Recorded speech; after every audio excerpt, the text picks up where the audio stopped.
I have the wonderful Franck Zanu, who used to be a reporter. He's a journalist that was a reporter and now is the host of his own show, the Zanu Project ReThink, ZPR. Frank, pleasure to meet you, buddy. Thank you, Medi. Thank you so much. Yes, and thank you for that introduction. You did capture it very well. Well, I'm sure there's a lot that I missed, but I really was excited to talk to you. I know that, that's from the very moment that I saw you, I said, wow, wouldn't it be amazing if I could sit down and have a conversation with him? And Yeah. I can't believe, we were able to make that happen. I really appreciate you doing that, man. That's incredible. Thank you so much. Oh, thank you. Yeah, and thank you for inviting me onto your platform. I really, I've seen it, and you're doing a wonderful job. Thank you, brother. Thank you. And we're live now. So we have a live chat going on. I'm looking at my live chat here. Hello, State Line. Hello, Cheryl, Jennifer. Hi, everyone. And I'm going to do my best to keep an eye on the chat. I have some questions for you, man. I have some things that I do want to talk to you about. The thing that I really love about Frank, guys, the thing I love about Frank so much is the way he thinks. And like I said, the moment that I saw him for the first time, I said, wow, the way that he talks to people and the way that he's able to express what's in his mind and the way that he actually thinks about things. He wants to get to the root cause of things and not just be quick to make judgment or quick to come to a conclusion. And that really, really stuck out to me. So I'm blessed to have you on, man.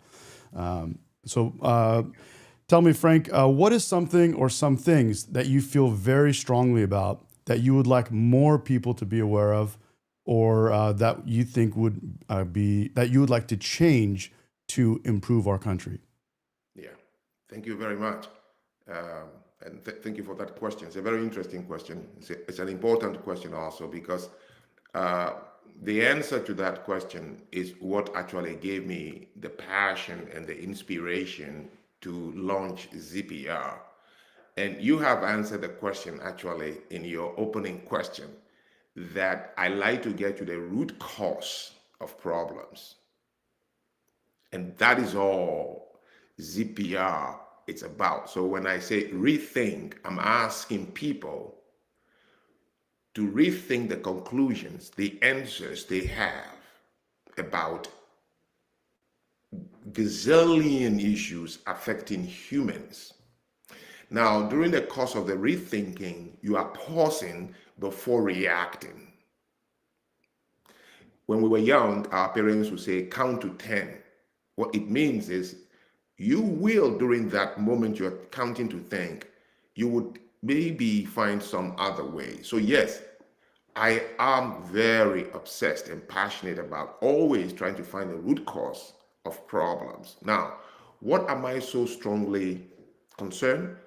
It's one thing only, which is what is consumed all of us. Now, technology is good, innovation is great, but somebody said long time ago, one step forward is always two steps backward. Now, this is my background. I'm a journalist by training, and then now I'm running my own media. I understand the power of journalism, or if you want to call it, communication. So, here is my fear, my concern, which I want parents, teachers, mentors to be aware of.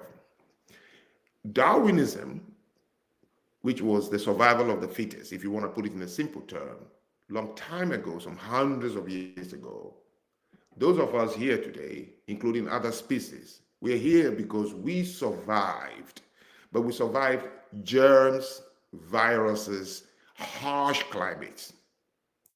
They are natural. If they come and they don't wash you away, you would live to produce the next generation of a better, stronger species. All right? So germs and viruses were common in Siberia and Canada and other parts of the world. Snow, cold killed many things and many people. Those who survived it, they've mastered it. Today, Darwinism is no longer biological, Medi. Darwinism is now social. And the number Right. one virus we have right now is social media, communication, how to consume media. Parents and teachers have to be aware of this. Listen, I arrived in the United States in 1994. 24, 25, 30 years ago, you would not hear the word mental health. If you hear it, we are talking about conventional psychological problems like bipolar, autism, schizophrenia. Those were traditional mental health. Today, when they say mental health, they don't even know what it is they are talking about the person. The Mental mental health. health we have today, it's not curable. It cannot be cured by any external medicine because it's internally generated by the type of media we consume. So I ask people always, when you turn on to anything to do with TikTok, Facebook, Instagram, keep this word in your head, social before the media. They didn't call it social media for nothing. It means whatever is on these platforms are meant to simply entertain your mind. Right. Play with it, listen to it, and leave it where it is. Now, if you happen to find something in it that is intriguing enough for you to say, I want to pursue it, reach out and ask the person if he or she has written a book or if you can have an interaction for more Q&A, questions and answers. Even if you have to pay some fee, it's healthier that way. Yep. So I want people to understand what concerns me when I began to see it is that I have worked in that space. I have seen and watched crowd control, psychological crowd control by the use of media, just to test it out. And those who consume media in this age and allow your heart to be taken along with it, you are going to be a walking zombie, angry, confused, depressed, and you're never going to get out of it. Yeah. We see a lot of that, of course. Absolutely. Yeah. You see, why it is very powerful these days is this one thing only. Some 20, 30 years ago, you only pick books. You don't see the author's face. So you read the words suspended of the influence of the author.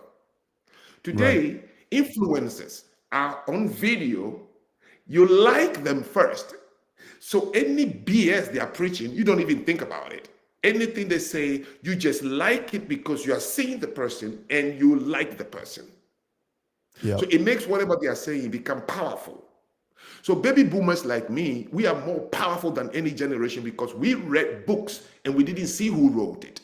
So it means we use our minds only to determine the validity of what the person is saying. Number two, I grew up with radio. So radio, you use your mind because you try to imagine who is speaking, and then you go to places about what the person is speaking about, and you take some days to think about it. Today, as you are watching it, the anger consumes you, and you're really typing on your keyboard. All you need is to stay on a show with Joy Reid or Don Lemon or any of these people for 5 minutes, and I bet you, if you get a doctor to test you, your blood level, your pressure level rises before when you got onto the show. 100%. This is what is concerned me. And look, it's troubling as we see it. So we are going to have a lot of zombies who have killed themselves, but still walking. They won't be able to interact healthy and productive with society. No. Everywhere they go to, everything is being judged by them, because you heard it from your favorite podcaster whom you liked. I am as guilty as it comes. That's why I try so hard not to do shows about people or things like that, okay? I might talk in more of an abstract or analogical terms. Even when I speak about Donald Trump, I'm not giving any values or qualities to Donald Trump. I'm just saying, look, be careful when you are getting in. So I your question, what troubles me is that people, when you hear things, take a moment and say, let me go to the root cause. So here is what I'm going to leave with your viewers for free. I'm writing a master book. It's going to be 10-page. How to consume media through critical thinking. That's it. If you can teach your children, if you can teach your students, you will create a new generation of kids who will never be angry. You would lower the anger temperature in our country This country is all we got. I'm a naturalized citizen. I love this country because I'm a guest. And a guest's responsibility is to do for the host. Whether you like him or not, you like his principles or not, you are a guest. Do the best you can as a contribution to the community in which you are.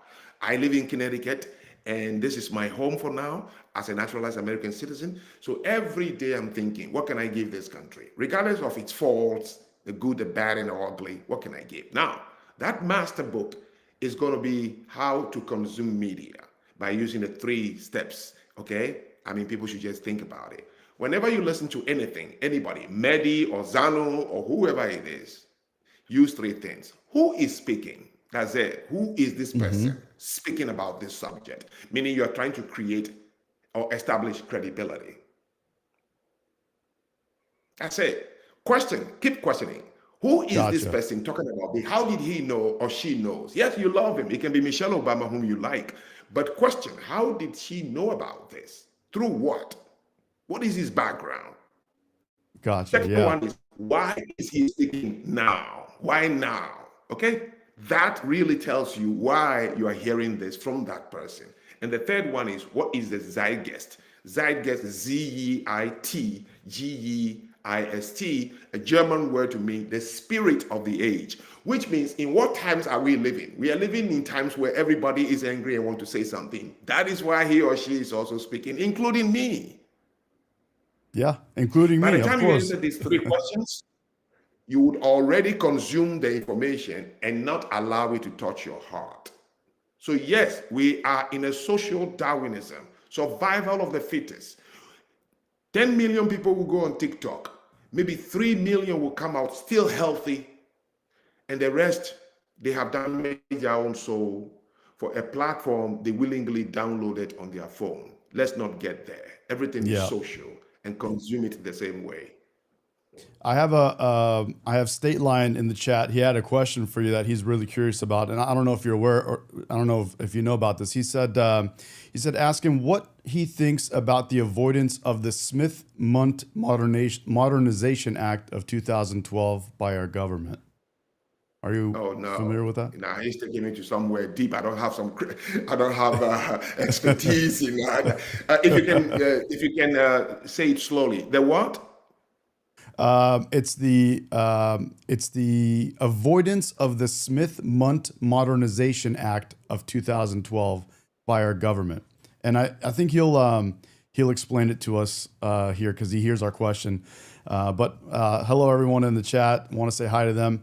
But yeah, that's you said that's a 10-page book that you're currently developing right now.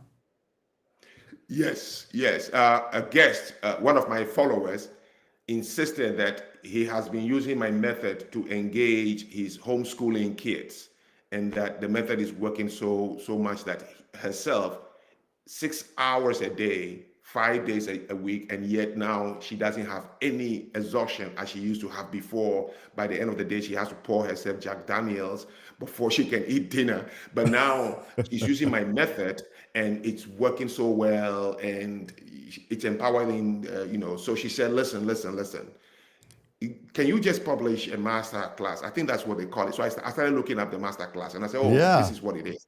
And it means either 5 pages of just the most important pages and points, and let people hear, because the way you tackle issues doesn't have age. It can be as young as 14. I said, he's right. So she kept texting every week, and my assistant said, look, work on it. I mean, you have the material already. So we are trying to see first. I can do it in a day, but the question becomes, do I sell it? Do I give it out for free to my followers? And that's the logistics we are working on. I don't know, man. I say sell it, but I think it's huge. And I definitely, I always say, but when I have kids, I definitely want to put them, through either homeschooling or some type of private schooling, to where I have more control over what they're consuming, how they're learning, how they're thinking, and something like what you're talking about would be, incredible for them. So that would be, I think, a huge plus, and something that we could use, especially if it's 10 pages and it's easy to digest. That's fantastic. Yes. State Line, he followed up with that question. He said, it allows foreign NGOs to propagandize us, the basis of dual citizenship owners of platforms or through other foreign entities.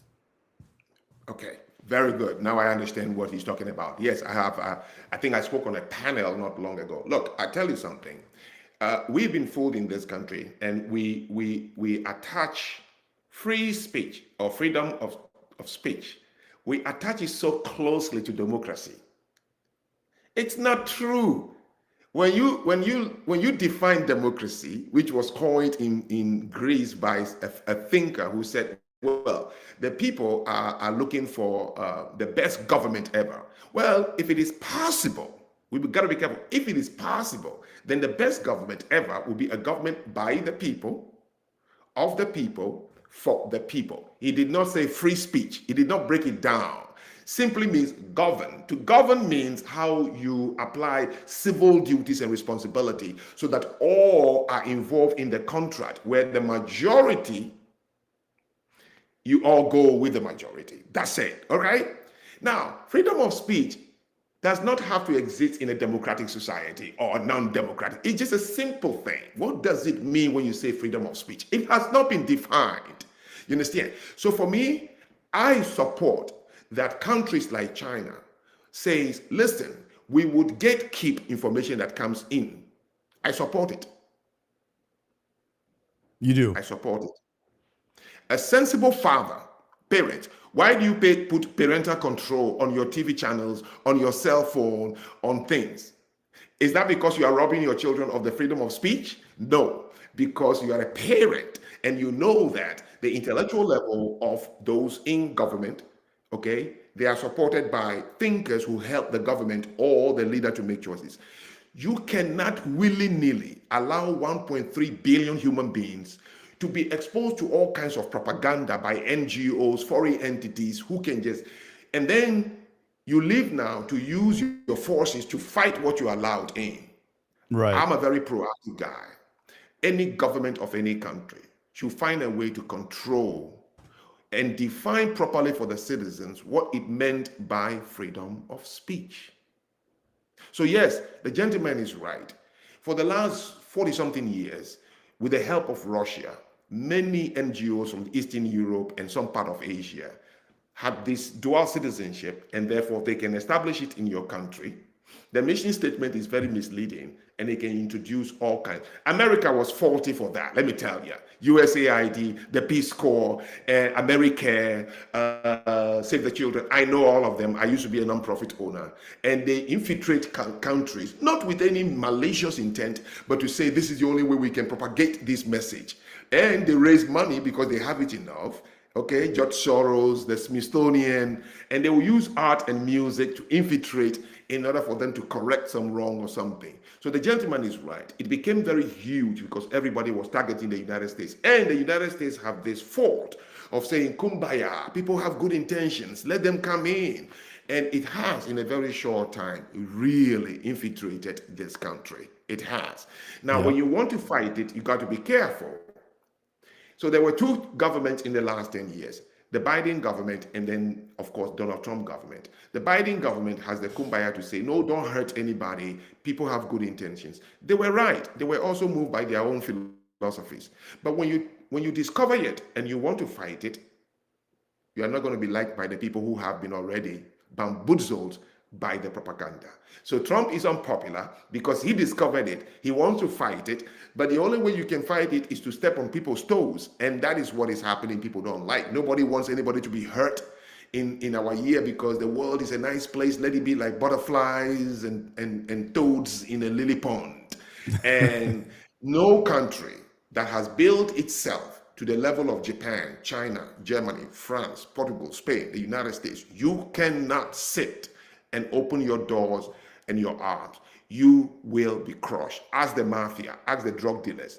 When you become the topmost drug dealer in any community, now you have to spend a lot of time and money for security to fend away the bad boys who just want to get you.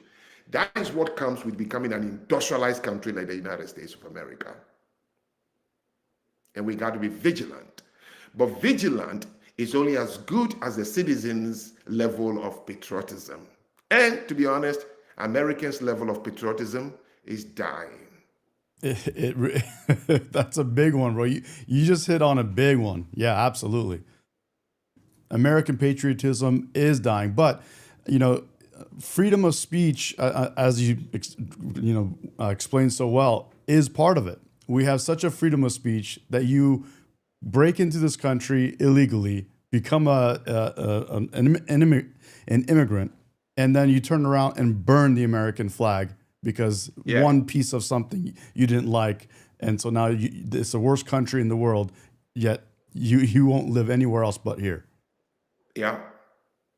Now, So Halloween is coming. Imagine the FBI has just busted a group of ISIS followers who were planning, bombing places this coming Halloween. You can't live like this. Nobody wants his child to be hurt because somebody, we can't. You can't continue to live this way, And yeah, I'm just saying to people, I don't have to like my parents in order to be a good child. No.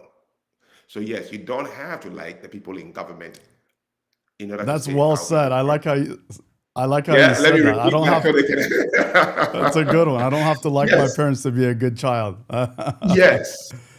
That's a good one. You have a couple of good one-liners that I think are good one-liners or good kind of points that you've made that I'm gonna bring up, as we progress because there's some really cool ones that I liked, and I have a couple more questions for you.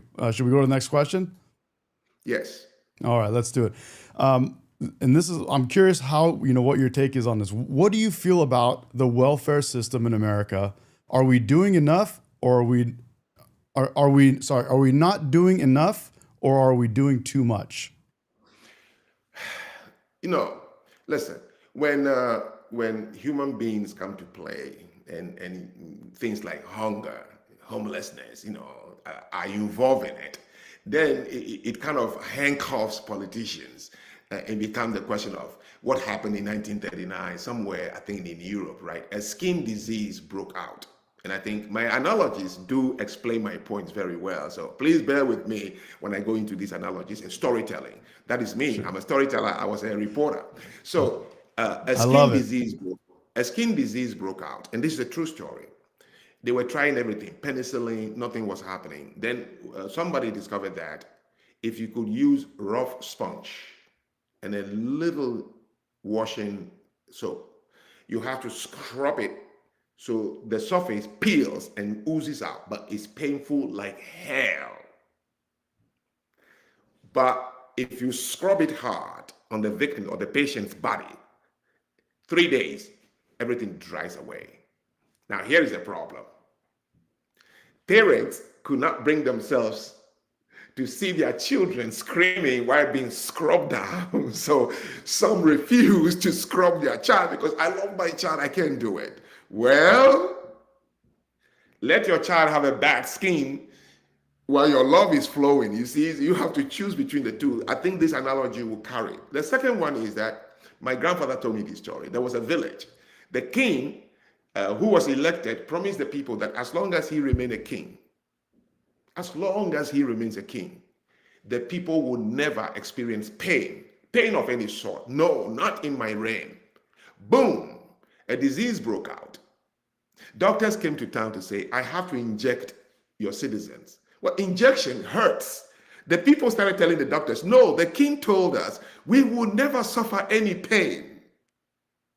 So to your question about welfare, we gave welfare for a reason.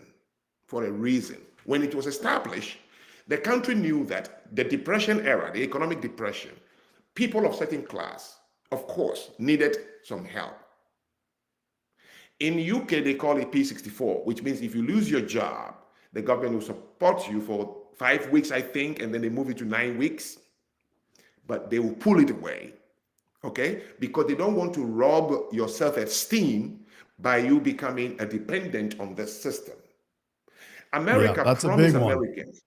That's Uh-huh. correct. Americans promise Americans because it's on the Statue of Liberty. As long as you come within the four walls of America, you are never going to know poverty because this is the American dream. That includes if you become poor, we make sure you get food stamps, you get HUD, you get everything so that you can remain and go to the clubs and drink your Ciroc and look good because that is what America promised. So you gave him or her the welfare So it's not a question of is the welfare good or if we are doing too much. No, it is a question of how are we administering the welfare. Got it. Look, you want your child to learn to ride a bike. First, you have to hold the bike, okay? And run with the child.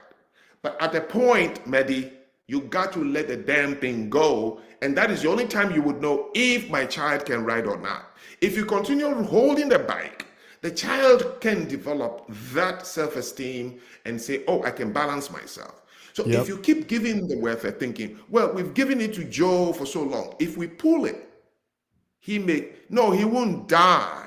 The joy of human life is how much you conquer your adversary condition and you say, whoa, look at me. And I don't think anybody remaining on welfare for so long can actually look out and be proud. So the welfare is robbing people of their pride. But human nature is that if you give it to me, I will take it.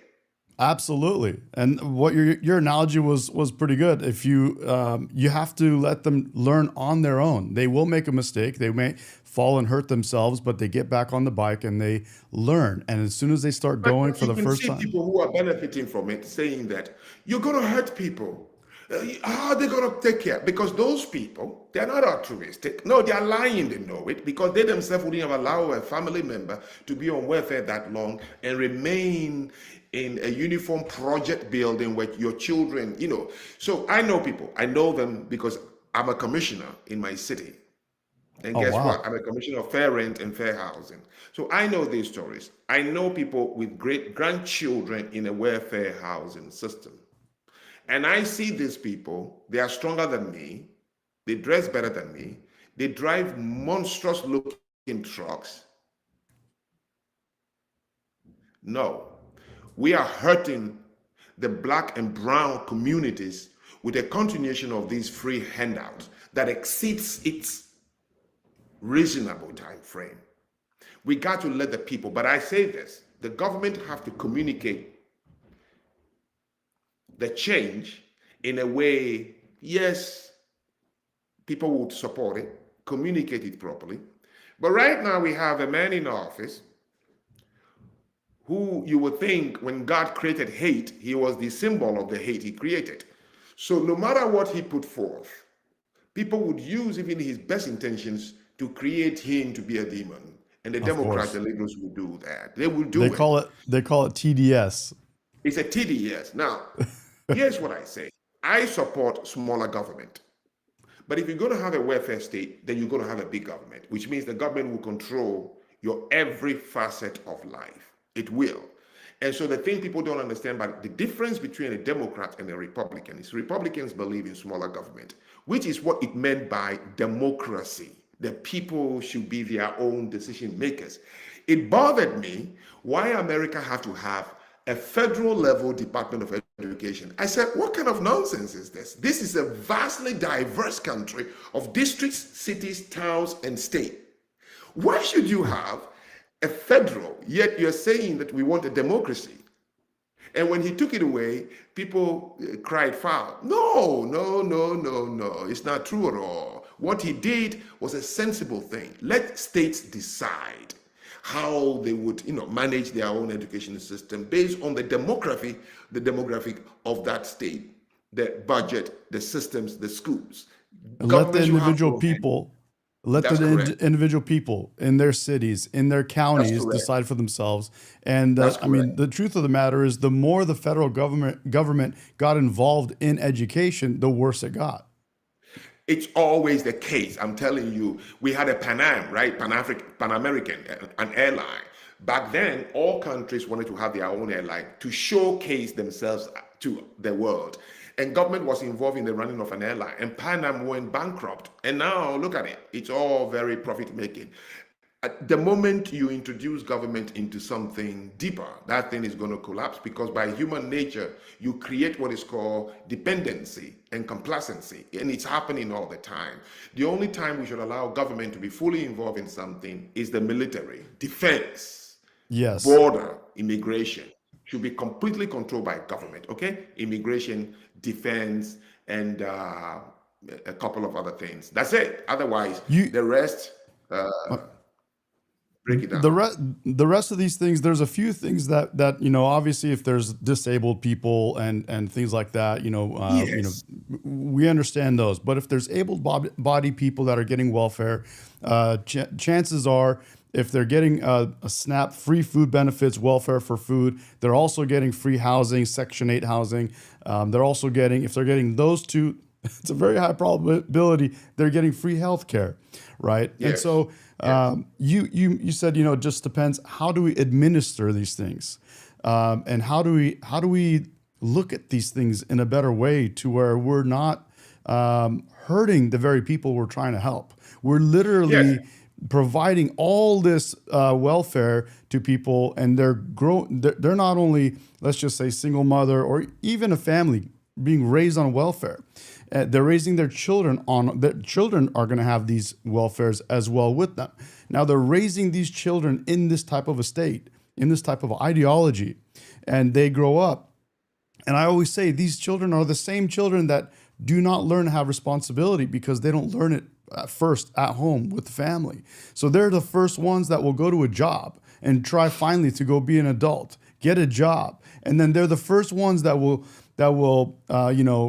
quit their job when the manager asks them to do their actual job, or they'll just rage quit. They'll just quit and leave. So they Yes. struggle to hold Yes. jobs. They struggle to be out there in the real world. And that's my thing is, Yes. how do we fix that thing? I don't know how to, Well, because we have to look we're at. I feel like we're moving into more and more of a welfare state, not less. Yes. Yes. Yes. Look, and I know you're going to talk about it. There are many things we have to look at. When we say welfare state, we have to think about many things. Traditionally rich people, people who became organically rich, the Ted Turners, the Warren Buffetts, they know the danger of welfare system. Okay, so they make sure that their children never have access to the inheritance of their wealth, That's a because big one.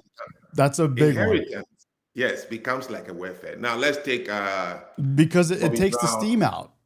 That's correct. Whitney Houston and Bobby Brown's only daughter, her name was Christy, I think, who died at the age of 2016. All right. So the mother left $285 million for a kid who was 16 years old. And then the family made a mistake to give her access to the amount. She didn't go to high school. She didn't. Look, if you keep praying that everything you want in this world, God should give it to you. One day you woke up and everything you want is at your doorstep. Call your lawyer and write a will. You're going to die pretty soon. When you take creation away Jeez. from human beings, that's it. Human beings are supposed to create more than they consume.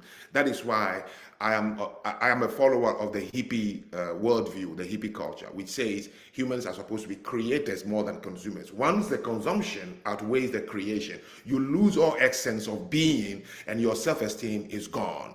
Okay, so when your children say, Dad, I want a car. Oh, here, get it. Dad, I want this. You are robbing them slowly of their self-esteem, because creation is what makes it. That's why depression is absent in Africa. Because in Africa, we don't have breakfast. We make breakfast.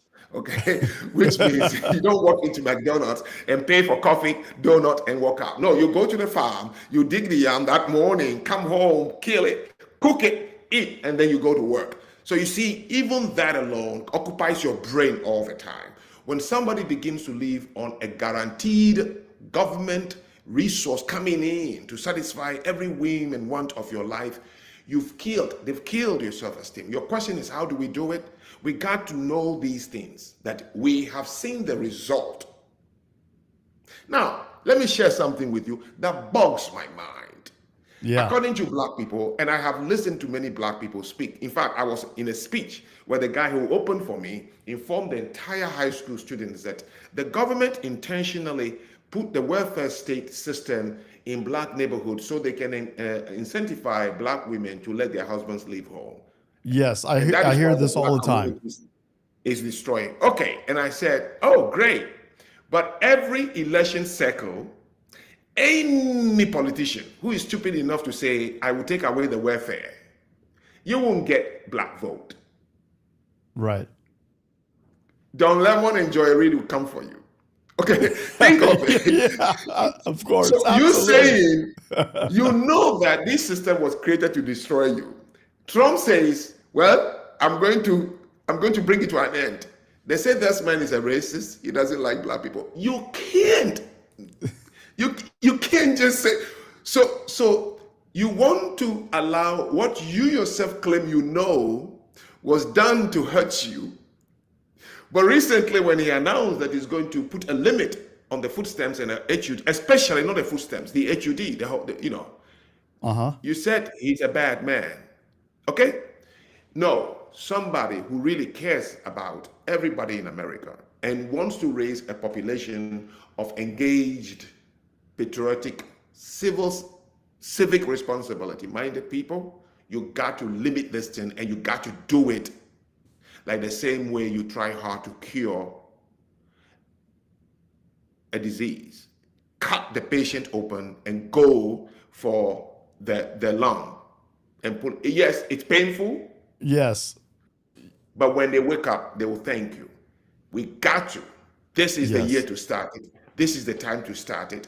No black, brown kid in America should wake up and see the mom is at home every day, okay, on television, big screen TV I cannot afford, nails I cannot pay for, hair I can't pay for, eyelashes I can't pay for, BMW truck parked outside a project and claim that my mom needs it. You are killing a very large population of Americans who otherwise could be very engaged and become even more happier than they are now. So the only way to do this is to go back to what happened before LBJ came in and say, what was the state? There was a cap, 9 weeks you can receive support from the government and you have to go back or we find you a job. Yeah. We can temporarily ship you to China to help sew sweaters until we find you a job to come back home. You got to be very ruthless about it in order for us to create an engaged citizenry. I definitely agree with that, and I'm for, honestly, I would love, to have some type of solution like that. I just think it's going to be, it would be very tough for a country like ours that is so I guess dialed into If this the new, governors refuse, then put the food stamps on the state. Let the state fund it themselves. See, they are paying which they taxes can't. and see how it feels. Yep, They cannot. You're right. That's a good point. That's a good that's the point. I only like that. way. That's the only way you can get governors and mayors to wake up to say, yes, this is the burden on citizens, okay? You can't be next door to somebody you know very well is receiving food stamps. And I wake up every day, Medi. I am both a vice chair of the Youth Development Initiative program in I volunteer more than 20 hours every week in my city. I am appointed by the mayor, commissioner of fair rent and fair housing. I have my own nonprofit. I'm helping kids in Africa. I work hard. People wouldn't believe it if I tell them right now. I host ZPR. I can work in a corporate and make six figures. I host ZPR. I pay for it. No funding from any source. And I do property management part-time just so I can keep my life. Wow. And then I'm watching my neighbor on my taxpayer money, buying the best car I can drive, going to the club every night. When I look in the bin, he have Ciroc, and Jack Daniels. While I am only buying, Stoli for $19. And you say, no, this is not a good thing. So if the state Yeah. won't do it, then the federal government will say, you be responsible for it and see how it feels. And let's lift people out of poverty. Because continuous welfare is actually sustained poverty. It's not life. Yeah, I think there's something drastic like that has to happen, has to be something severe. It's like ripping the Band-Aid off and let's just get it done. Yeah, So it's going to happen. yeah, I don't The think government it is would going be to a happen. gradual thing. Yeah, I think it really does have to happen fast like that. Yeah. But that's great, man. I love that. That was awesome. I was really curious what you thought about that stuff. So, socialism. Yeah. New York City just elected a socialist Muslim mayor. How Yeah. did we get to this place where liberals want socialism? It's very simple. It's really very simple. There's nothing very complicated, but people are thinking that it's surprising. It's not. How many years ago? Only about 60, 70 years ago, in the United States, If somebody want to hurt you, all the person have to do is tell the FBI that you are a communist. That word can never be applied to an American. Right. This country fought 40 years of Cold War against the expansion of socialism or communism. Okay, so Yep. socialism is the step to the utopia, communism.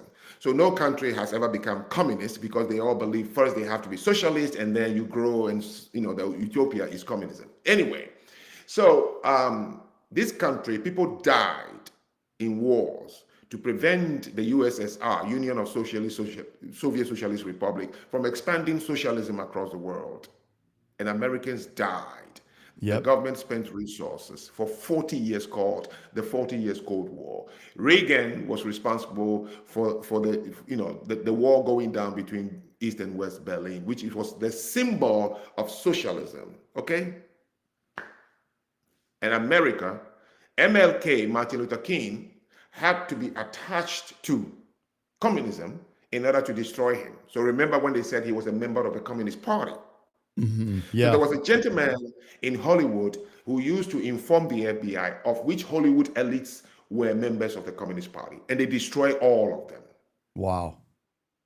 So communism ended, and they replaced it with now racism. You want to destroy somebody in America?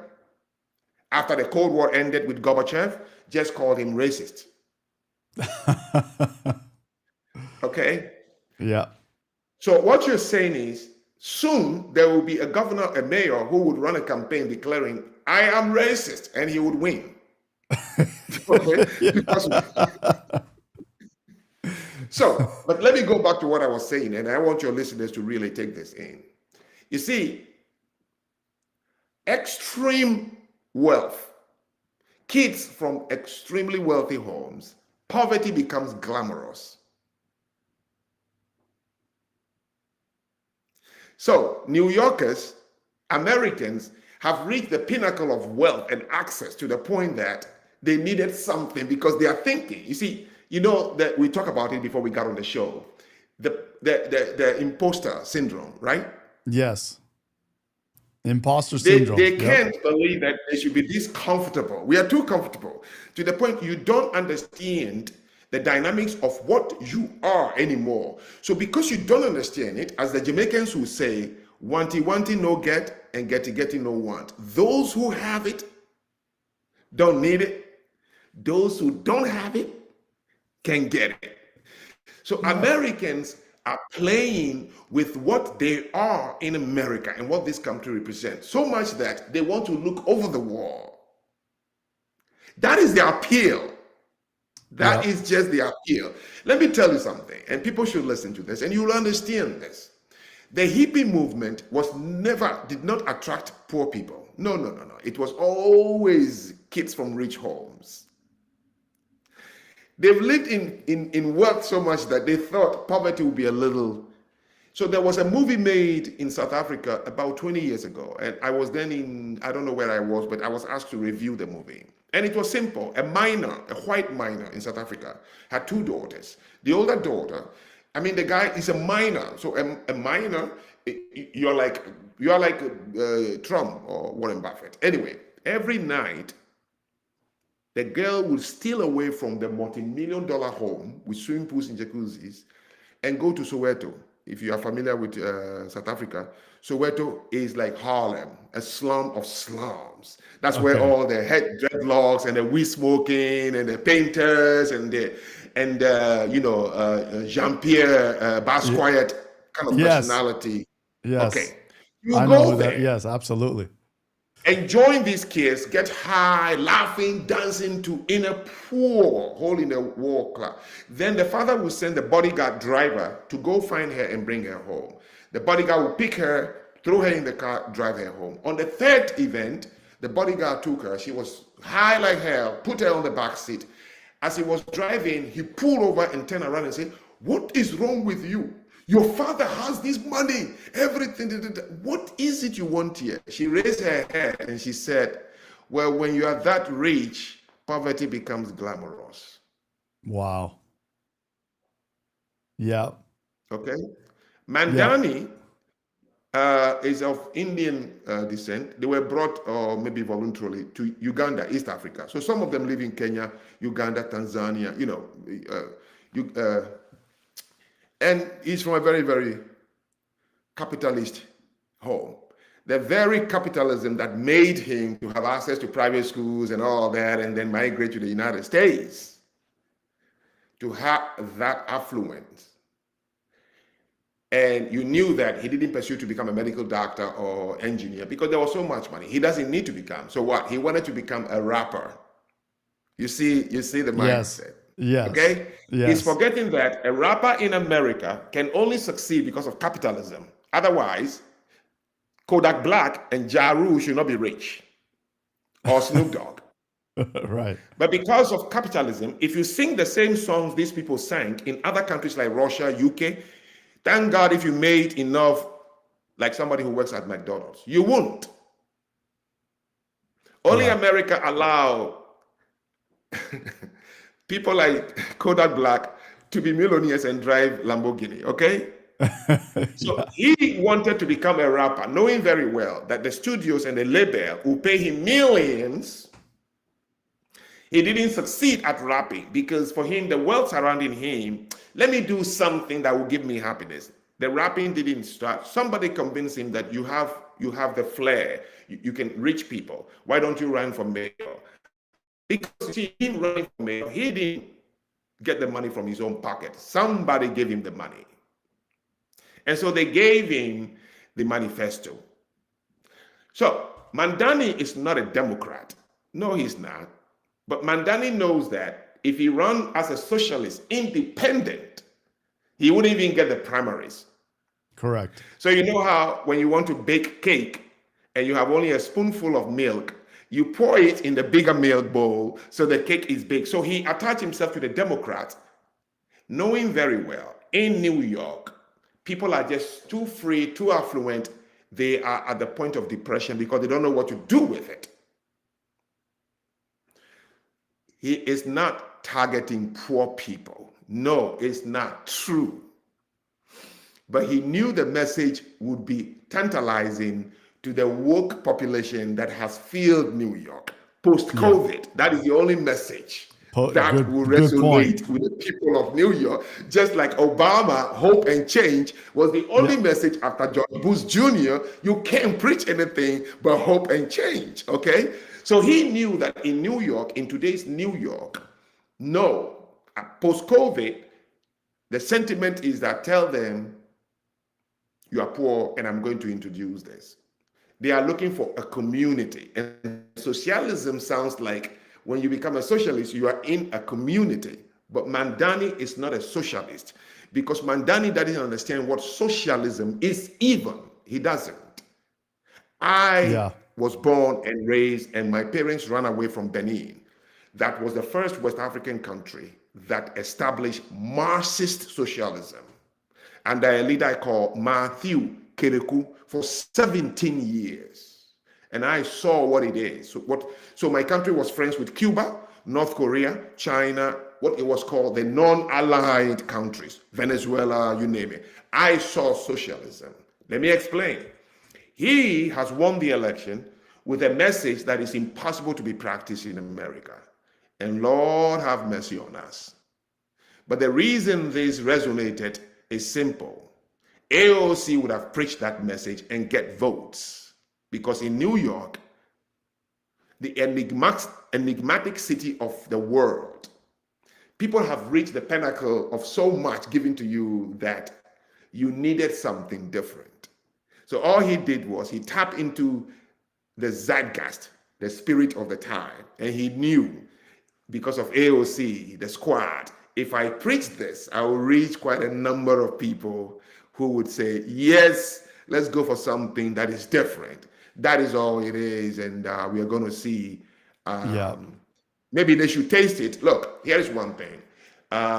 Bernie Sanders did the same thing. He couldn't say, I am an independent socialist party. He couldn't say that. Right. If he said it, he would have less than 200 people to even vote for him. Ross Perot, a multi-billionaire oil tycoon, right?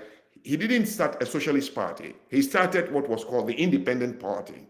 And then comes, what is his name again? The Green Party leader, Ralph Nader. Yes. He didn't say it's a socialist party. He said it's an independent Green Party. And he couldn't even get 0.1% nomination for the primary. Ross Perot, a multi-billionaire in America, the one who said it's economic stupid, that guy, friendly, flashy, he couldn't get it. So in America, we've seen that a third party is impossible because Americans have come to understand you only have positive and negative, day and night, father, mother, male, female. So two-party is the most unique thing about America. It's unique. You can only select from two parties. You can only do that. There's nothing wrong with it. But he knew that if he says, I'm a socialist and I want to start a socialist party, it's not going to win. So he said, I'm a Democrat socialist. It doesn't mean nothing at all. And it can never work because he's looking at Sweden, he's looking at Scandinavia, Sweden, Norway, Denmark, and other socialist democracies in Europe. He's forgotten that those are homogeneous countries with smaller populations whose relationship to their country is different from America. So what he's seeing as the high tax and almost welfare can only work in Denmark, Iceland, Sweden, Norway. Not this multi-diverse culture of breakaway states and districts. It won't work here. Yeah, you hit on Swedish something. people won't take advantage of their welfare system because they all see the country. Japanese won't take advantage of a welfare system. Koreans won't take advantage. But you cannot introduce that here, where you have anywhere 10 million illegals who crawl under oceans and rivers to come here. You will crush the system. So good luck to Mandani. But nobody should be fooled. He just wanted a message that will resonate so he can win. So he can win. Yeah, that may be it. You're probably right on that. But you just hit on something else. You said that it's a welfare system that we have, and immigration that we have in this country would crush would crush us. And it reminds me of Milton Friedman that had a discussion that he talked about. He said prior to 1913, it was a great thing to have immigrants come into our country. But nowadays, you can't, the same thing doesn't apply. Why? Because before 1913, we did not have a welfare system. If you came into this country on a boat and landed on Ellis Island, you can be an illegal. We would make you an immigrant. You come in, you become part of the United States. And guess what? You're going to have to work and be part of this economy. And when that happens, you end up growing as a human. You feel better about yourself. You're part of the system. You're making money. You're working. You're out there doing the thing. Now, if you come into the country, you come in and you get welfare.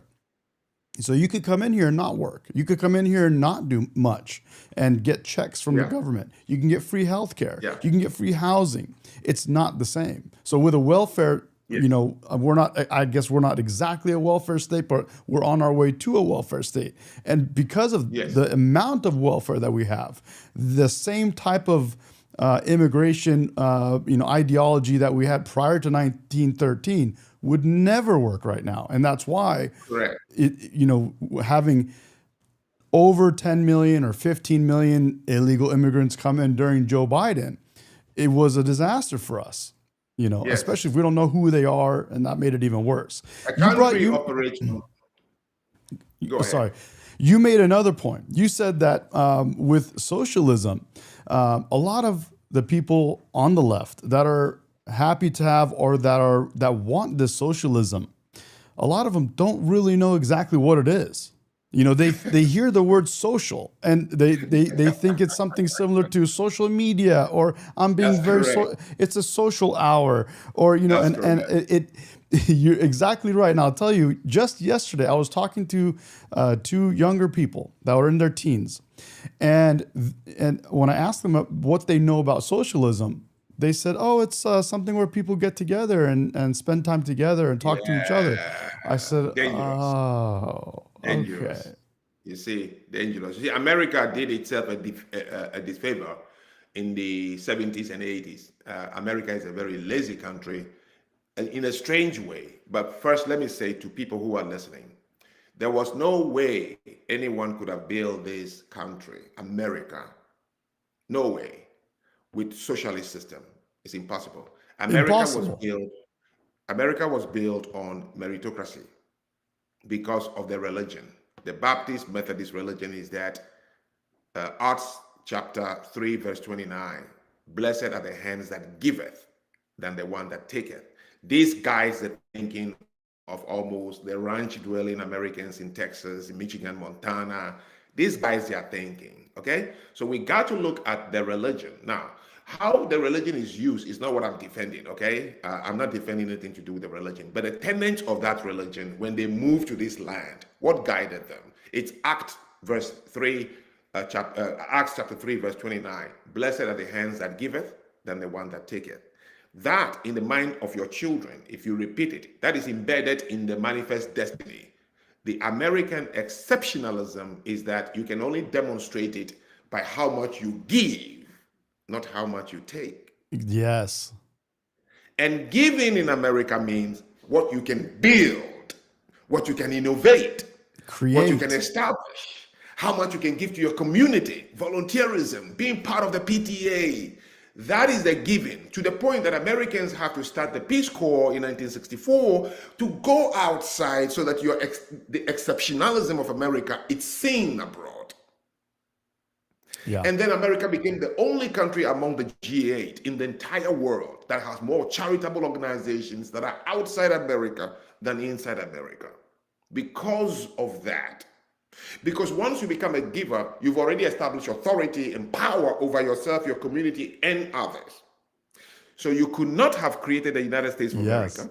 You couldn't have created Snoop Dogg, 50 Cent, Beyonce in a socialist country. So let me explain to those who don't understand what socialism means. In the Das Kapital, or later on the Communist Manifesto, Karl Marx himself, who is from a very good middle-class family, he was angry. So he created the two things, the proletariat, the workers and the bourgeoisies. And he was angry because of his story. The story, it's what made him to write that book. Socialism says that the workers have been robbed and that peace will be on earth if you make a place classless. Everyone should buy from the same supermarket. Number two, that's Mom. I just heard Mom Donnie in there, and by the way, studio. Yeah, that's Mom Donnie, the supermarket. But also, since you're mentioning Marxism, I literally, I don't know if you could see this. Yes. I literally just bought this book. I want to learn more about this Marxism thing. I know I have a general idea, but I've lectured across West Africa back in the 80s. Marxism and socialism. I can lecture it in my dreams. It's a very simple concept. When you listen to it, it's very attractive. In practice, it's not. Why? Human beings are creators. And what makes you to create more and more and more is the return that comes back to you. The total control of what you created. So Jean-Pierre Basquiat, a heroin addict, didn't know that a work he painted could be sold for $12 million in France, even though he never wore any clothing more than $100. Yep. But he just told him, whoa, let me mess with people's brains and paint more. So he painted more and more and more because of what was coming in. That's it. Beyonce and Jay-Z will not wake up at 3 a.m. or stay in the studio until 3 a.m. if not for what is coming back to them. But there was a musician in my country. He's now passed. I used to hang out with him when I go to my country. He was the first ever in Benin Republic. His name is Tohon, T-O-H-O-N. Let me tell you, Medi, when they say creativity, this dude was a legend. Tohon Stan. Okay? All right. Okay. Benin, after independence, became a national control. So a Frenchman discovered him and was recording, producing his records, and he was making money. So every 3 months, a new hit. Then Mathieu Kérékou took over power and declared the country Marxist. You know what they told him? You are not going to stop singing. Now we have a government studio. So you release your album, the government sells the album and pays him salary. Wow. That's socialism. That is Wow. socialism. If Wow. people want to see simple what we mean. So in socialist countries, a football team can never win the World Cup because you're not going to make money. You can't get endorsement like Ronaldo or Messi. No. The government is paying you to play soccer to entertain the country. Right. So what? If you lose or not, they'll pay you anyway. So why do I want to become Michael Jordan? That's correct. You can score 15 points in a game. They will pay me anyway because I'm living in the government housing. Yep. I take the free bus and they pay me for playing the national team. That is socialism. That same player would leave and go to another country where he can get paid more money. Well, you can. If you leave, you're not coming back to your country. Socialists, you cannot just transfer yourself out. Yeah. Oh, okay. You are married to the system. It's like North Korea. You can't go out and say, I'm coming back in. You see, today, Jeff Bezos has capital outside the United States, in China. Louis Vuitton has capital in China, in Korea, in Japan. But this guy, what is his name again? The founder of the Chinese Amazon is called... I don't know. Yeah, anyway, the Chinese version of Amazon. Okay. Sure. He is only rich in China. He can never transfer his wealth outside China. Oh, wow. Okay, I didn't know that. That is the difference between Jeff Bezos and him. That's it. Yeah. So this Elon Musk, Elon Musk, you might be angry with him for earning $1 billion a year, but he has over 125,000 employees. He has generated opportunity. Let's say 70% are on 6 figures. Okay, you can be angry with Bill Gates. You can, but these people are creators. There is no single place on Mother Earth where the top is the top 90%. No, where the rich outnumber the poor. It is impossible for any place to sustain more than 25 years, even if you raise the top-notch wealth to even 50%. That place can function. Right. So even the Bible said, blessed are the poor, for they shall inherit the earth. What it's saying is that everywhere you would look, the poor shall outnumber the rich. So richness is actually abnormal. And yet you live your life envying 1%, top 1%. That is foolishness. So that is socialism. But I don't think Mandani knows what he's talking about. He doesn't, to be honest with you, because I've studied him, I've looked at his background. He doesn't understand. Look, we waited and saw Soviet Union collapse. Out of what? Economy. They went broke. Okay? And they collapsed. All right. So that is socialism experiment that lasted only 40 years. 1917, April 14, until 1983, under Gorbachev, glasnost, perestroika, and that was the end of it. Okay? It didn't work. We watched Cuba try it for 42 years, and then we watched Gaddafi try it with the socialist Jamahiri Arab Republic of Socialist Republic of Libya, and took Libya from what it was under Italy and run it down. Okay, and it failed. And then you go to Venezuela, and you go to Benin Republic, and you go to Togo, and you go to all the countries that goes, I will nationalize supermarkets, I will nationalize the bus stations. The drivers wouldn't work as hard they do before. And number 2, the cleaners and maintenance people wouldn't do the way, because you will pay me anyway because it belongs to all of us. And then ownership disappears. So it is nice in theory, it is impossible in practice, because human beings want to be creators and own their own creativity. Competition is the mother of all growth. Let there be aggressive competition in any society like America has done, and you will see growth. However, here is the catch. If you don't maintain and control that growth, you would allow your children to have access to so much that they will lose the value for what wealth is supposed to give them, and they'll be looking for the mandanis. Absolutely. And there's a lot more that I think about when you bring up these grocery stores and things like that. I had this conversation yesterday with someone. I said, think about this. The left that's excited about this government run grocery store are the same people that want this, that are very, very picky about what they will eat and what they won't eat. They will, they won't eat this kind of eggs if it's not, come from this kind of a place because they don't treat the chickens humanely, or the meat and they like soy milk, but they don't like whey milk, but whey protein, but they don't like, but they like what is it, oat milk, but they won't. Some want oat milk, not soy milk. Oh, but they like oat milk, but not this kind of oat milk. It has to be this kind of oat milk, and it's like, you want freedom of choice. But now you're excited for government-run grocery stores. You see, it's a joke. And what is interesting, you and I, we live long enough to see if this is going to work. And number two, I pray it works. I do. I really pray that he tries what he has promised. Because one place needs to fail in order to educate the whole country never to try it again. So we need one person to try this nonsense in one state and then fail. That's why I was praying for Bernie Sanders to win, and then we will put it to rest forever. But he did not win, so now we are still waiting to try it with someone. So we need to try socialism a little. Now, what is good about America, the federalization of this country, is that it's a segregated entities of states.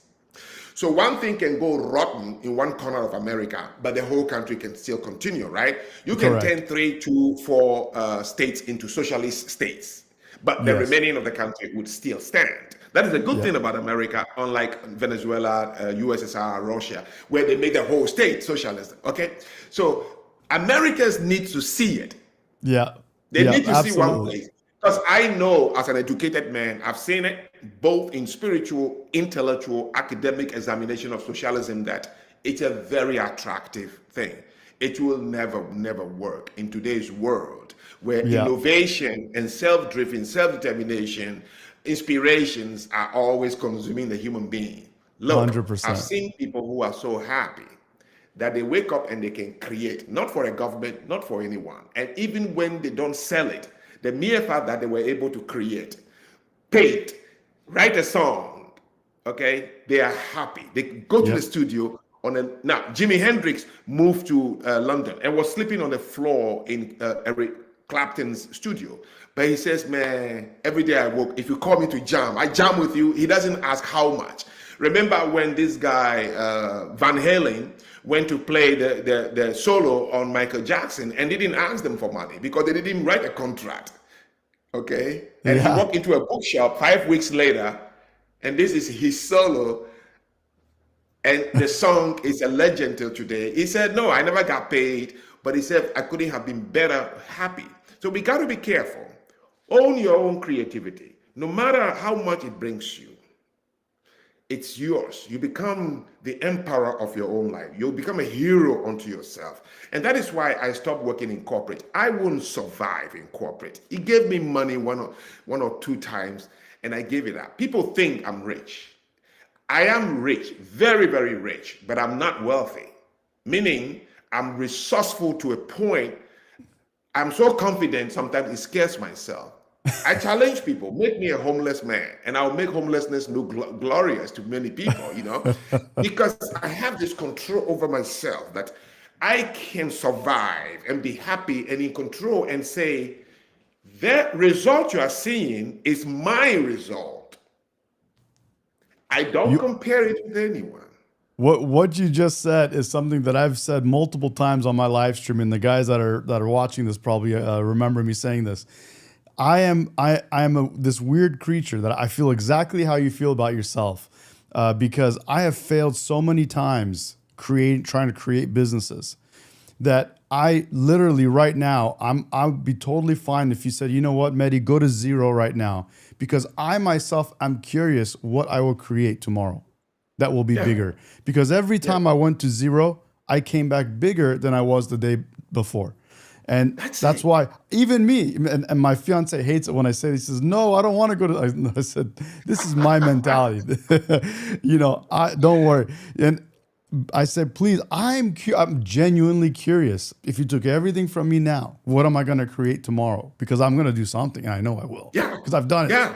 over and No, over again. no. Yeah. We are not trying to brag. We want our No. listeners, if anything, you go home today, please learn something little and go back and think, because I'm telling you, the survival of the fittest, which is how I opened this show, is we all have to start today to become a hero to yourself, not to anybody. When Exactly. you are waiting to be a hero to other people, then when you don't find somebody who is in need for you to be a hero, you become Yes. depressed. Okay? Yes. But when you wake up and you say, I'm going to be a hero to myself first, I once you like become that. a hero to yourself, other people start gravitating towards you, thinking that you will be a hero. So you see, other people become involuntary fans you would create because you lived your life trying to be a hero unto yourself. An life insurance guy walked to my door on Thursday. I opened the door and we're talking. He said, and I said, what does life insurance do? He said, in case, your family. I said, well, thank God I don't have a wife and children. And I chose it that way. I am not very focused. I am disciplined to a fault. So I am only optimistic when I'm working with myself. But I'm extremely pessimistic if I have to rely on the world, so that when it fails, I don't get depressed. And when it succeeds, I'm more than happy because I was pessimistic, So I don't give myself too much optimism. And then when it fails, you like a deflate. He said, okay, you don't have wife and children, but when you die, even your grave. I said, dude, you are asking me to buy money so that when I die, they can use it to bury me. I said, listen, the city will have to decide what to do with me. Yeah. Because I'm going to die in a hospital anyway. And America doesn't have a law where you can dump me on the roadside. So I'm not paying anything for which I'm not going to be there to see. So sorry, I don't need a life insurance. I love it. I love it. You see, and I'm not saying it to be a brag. I'm saying that I want to live a healthy, mentally intelligent, emotionally intelligent, allows you to be mentally healthy, that you do not put expectations on people, that you put it on yourself, a very high expectation, and try hard and work to become a hero unto yourself. If you can promise yourself that you walk and feel it, that you are a hero to yourself, yes, you are a hero to many people. You So said that is what very we well. should be doing. That's a big one. I like So the when way you you put that. consume social media, don't allow others to poison you with what they say about a president or a senator or elections. Please don't. You have more in God's eyes for being here than relying on somebody, politician, a party, to decide for you. You have more to give. You have way more. And I love how you say it, to be a hero unto yourself, not others. And that's the big one. Is, I guess you describe what I've been talking about very well. Is I ended up becoming a hero to myself. And when I realized that myself, who I am and the type of a hero I am to myself, that gave me that mentality of I can't, no matter what, I'll find a way. You know what I mean? You could do anything to me. Anybody could do anything to me. I'll find a way. It doesn't matter. You'll find a way, man. I'm telling you. You will find a way. You will find a way. No one. It's a fear we bring onto ourselves because of the comfort of the human nature, because we are comfort creatures. And you think that because my friends are watching me, I should never allow myself in an adverse condition. No, in fact, that's what they are looking for. Invite the adverse condition, because how you respond and act and get out of it becomes your trademark. They will never forget you. Why do you think people wear Jesus Christ cross, but they don't understand what it means? Jesus Christ allowed himself. He said, I won't plead, because this is the moment I need to be a hero to myself. So he could have pleaded with Pontius Pilate, but he said, no, let me use angry words so he can send me to my death fast. When did you say you are the King of Kings? He said, well, you said it. And they slapped him, and they didn't extend and humiliate him with court hearings and witnesses. No, he wasn't going to do that. And he watched them take him and nail him within 8 hours. because he knew he has to be a hero. So the cross represents that you should find an adverse condition and show to people that you are a hero. Yes. Yep. Absolutely. I love that. Now people wear it so that when they have an accident, they won't die. but that is not what. Now So, this kind of gets me to my next question for you. It kind of related. So you recently spoke about black fatigue, a victim mentality that is being perpetuated by the left. And you said this thing, and I never forgot this ever since I heard you say that. You said this mentality that they have, it's a liberal mentality or whatever, and you were speaking about black fatigue. You said their mentality is, once I have been wronged, I can never do wrong. And that was just yes, incredible when I heard that. yeah, it's very, very, yes. You can put people in that state of mind. You can put people easily. And I talked about it in the opening of this conversation with social media. It's going to be the survival of the fittest. This time, it's not virus and germs that will kill you. It is just simply what media puts into your head. And nobody should think that media, even you and I, we are being controlled by algorithms. Okay, there are certain words we would say the algorithm doesn't like it. It will make the volume low. Yes, listen, I have met so many foreigners in this country, especially from poor countries, because I came here as a poor kid. I was born and raised by criminally poor parents, never went to school, never had a profession. 6 of us, we slept in one room. Okay, so I know what poverty is. When they used to ask me, what is hunger? I say, for me, hunger is defined as when I can't remember the last time I ate, and I don't know when the next meal is coming. Okay, so I have known hunger really, really seriously. But the difference, all throughout my growth, all throughout the time I was in Africa, in different countries, we were never told that poverty was wrong. We were never told that somebody was responsible for the reason we are poor. Never. You will never go to Africa, Kenya, the Kibera, Gondola, or Soweto and see a depressed poor kid who is ashamed. Never. I'm telling you the truth. Ask anybody from India. India has slum.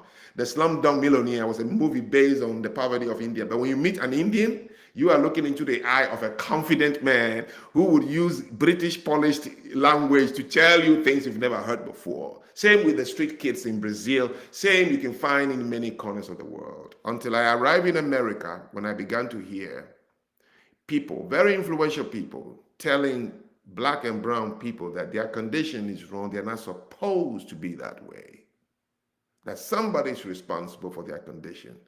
Medi, there is no fastest way for you to crush somebody, kill their inspiration, motivation, and self-determination, but more than informing him that his condition is as a result of somebody's doing. That's it. You've taken his power away. Yeah. And he would live to believe that since somebody caused me to be this way, I have the license to do every little stupid, undesirable thing. LA affirmed it by saying you can steal up to $950 since somebody was responsible. And who was that somebody? The bourgeois who opened the stores, the Louis Vuitton, they caused you to be where you are. So you can steal from them up to $950. They can't put you in jail. We will let you go on bail with only $20. That is the thing. Once I am wrong, I can never do wrong. That mentality is dangerous. And you see, so in Bridgeport, the Africans who came here as asylum seekers from Rwanda, Ivory Coast, Congo, they live here. They still shop from Goodwill. I see them all the time. Some of them still in America work 3 jobs. I go to visit them. I know Southeast Asians. My nail technician is from Vietnam. She's not rich at all. She has 3 children. Her husband works construction. But boy, when I go to do my nail, this one and I, we would talk about art and music. She never would mention poverty or her level. Okay? But you would see how the Al Sharptons and all these militant writers have succeeded telling African Americans that you are this way because somebody caused it. And I used to ask the question all the time. All right, show me a place, just a place in this world where the blacks who are there, they don't live in America, so they are not affected by the white supremacist and the white privilege and the system you're talking about, and they are better off than black Americans. Where is that place?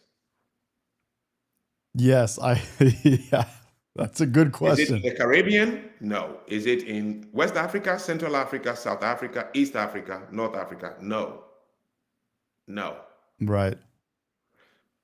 If American system is what makes black in America to be poor, well then you just have to point to a place where blacks live. Now, people must know that in terms of population of countries, black race is the largest because of the number. 54 black countries live on Africa. About 13 of them are in Caribbean. Jamaica, Haiti, Dominica, Guatemala. These are all, okay? So Yes, put that's this true. together, you're looking at almost 70 black countries on earth. Yes. And not a single one of them can boast that they are more successful than African Americans in the United States of America. Hardly to find an Oprah Winfrey in one of these countries I have mentioned. That's a very good point, sir. Obama didn't work his ass off. Today, it's worth more than close to 20 million, if not more. Only this country allows that. Ilhan Omar stayed for almost 10 years in the Dadaab refugee camp in a neighboring black country and couldn't get citizenship, couldn't get work permit, couldn't get food stamps, couldn't get HUD. She went past all the embassies, including the Saudi Arabian embassy. While she was wearing the burqa on her head, she went past the Iran embassy, went past the Saudi Arabian embassy, and went straight to the Yankee embassy of the United States of America. And they flew her here on federal budget, and within a short Wow. time, she's a congresswoman. Only the Wow. United States of America makes such things happen. Yet, Wow. her rhetoric is that this country is as bad as hell. And you know what? She could have left any day and go back to Saudi Arabia, Iran, Bahrain, Kuwait, but no, she won't leave. Okay? So, a culture dictates the narrative it gives to its people. So you ask yourself, what do the Asian cultures in America dictate or tell their children? What do the Jews tell their children? What do the Indians tell their children? And you measure the level of anger and ask, what do blacks tell their children? That is what has created the black fatigue. And you know what? I speak about it because I'm black. Forget about I'm speaking with an accent. If I go to China right now and I get out of the plane, when they see me, they are seeing a black man, which means they've seen things they know they've seen about what they should see about black people. And I will have to work hard in order to change that person's perception towards me alone. We are not in a good place, but the world will begin to respect black people if we begin. It's not too late to be the first to call each other out when we misbehave. But this thing saying that because you were wronged once, when you do wrong, I will support you anyway, is counterproductive, and it will send black kids to jail. So let me give you an example during George Floyd, a question that the country failed to ask. So according to those who are in support of George Floyd, is that white American police are racist because they kill black people. All right, there are three groups of black people in America: Caribbean blacks, voluntary African blacks, and African Americans. African Americans means those who were shipped out of Africa but don't know which specific country they come from. So they use the whole continent as a prefix to their citizenship: African American. Right. Obama is not African American. Obama is Kenyan American. I am not African American. I am Beninois American. Okay? So in my passport, it says place of birth, Benin. All right. So we have these three groups. I came here driving like an African, meaning I break all the traffic rules and I get pulled over like it's Christmas by police. I've been pulled over. If they want to log me, the police would have to create a new database. But not once has a police roughed me up. Jamaicans, they drive like a bat out of hell. They don't respect traffic light. They've been pulled over. My friends in Bridgeport are Jamaican. We talk about it all. None of them has been roughed once by a white policeman. In fact, the first person who roughed me up for simply having a broken number plate was a black policeman. Wow. It's the truth. I moved Wow. to live in Westport, Connecticut for 5 years, 99.99% white town. So when they see me, because they haven't seen me before, they follow me a lot, they pull me over. No white policeman has ever roughed me up, right?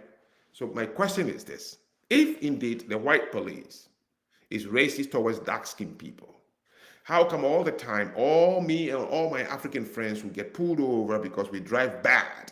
And the Caribbeans, when was the last time body bags went home to the Caribbean because they were killed by white American police during a traffic stop? Zero in the last 50 years.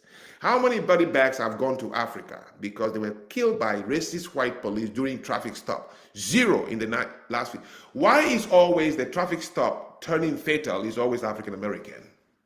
If we had asked that question, we wouldn't have rioted during George Floyd. It's because the African American is the only group of people in America who did not have a prior relationship with law enforcement before they arrived here as slaves. In 1649, when they were leaving Africa, there was no such concept as law enforcement. No place in Africa, the continent, had a nation. We had tribes and clans and loose affiliate of people. So we don't have the concept of police. Police was introduced by colonials. So it means those who were put on the ship to come here as slaves, the concept of law enforcement and its relationship, they've never had one. So the product of those people, there's no way it can be passed on. You see? So the African American, when he sees law enforcement, there is no concept of what relationship. But every other single group in this country, even when if you are born here, you were born by a Chinese, a Korean, Saudi Arabian, Middle East, they all, including me, I arrived here with already a concept of what should be my relationship with the law enforcement. So when they pull me over, I know already. When you pull the Chinese, the Korean, the Middle Eastern child, even 3 generations, because the person who arrived here voluntarily had that relationship in his country. Right. That is why the African American finds it difficult. And number 2, in addition to that, before he turned 12, his parents have been calling the police pigs who are only out there to get you. So you poison the child so much that as soon as he gets pulled over by a white policeman, there is going to be a problem. Yep. This is where I say I go to the root cause. Now, the government and the states could have recognized this if they did and say, therefore, what do we do in our training, knowing that this group of people, this is, if it's a flashback, if it's because of the lack of the concept, what do you do with your law enforcement? So when they pull over, now the policeman is not going to be able to tell which black man is African, Caribbean, but it's still, you can use, coded words to make the person feel like, okay? But no. Liberals would say, defund them because they are all criminals. And then even paint them more bad to the kid who already feels he's been wronged. And for that matter, after George Floyd, more than 4 police encounters have happened still with African Americans. So the fatigue is the fact that you feed this person with poison and then you leave to even consume. So last time I was talking to somebody and he said, well, do you know that African Americans, the dream is you want to make your first $1 million to take your family out of the ghetto? And I say, really? He said, oh yeah, listen to all rappers. That's what they say. And I say, so who lives in the ghetto? He said, black people. Not Chinese? He said, no. Not white people? No. So black Americans are so afraid of each other, they think that if they make the first $1 million, they should take their people out of the ghetto. And yet we want other people to accept us when we are afraid of each other. Yeah. Yeah, you said it very well earlier on. You said we have to keep each other accountable, and that Yes. doesn't happen. But I So I feel said, like but I have never heard any black American say, let me make my first million and get out of America, the white country. But you want to make your first million to get out from people who look like you. Yet, every day when you speak, you are rather scared of the people who are not going to hurt you. It's a very bad situation, and I feel bad about it because you know what? My friends here in Bridgeport who have been closest, they're African Americans. I mean, the cities are largely African American. And, look, they're beautiful. We're beautiful people. As black people, we're beautiful people. We are the absolutely, common denominator for many things. But if we can only understand our uniqueness and preach it more to our children to understand our uniqueness, Medi, many people in this world would collaborate with us and do more with us. But the absolutely. fatigue is that we have created barriers between us and the very people who are waiting to work with us.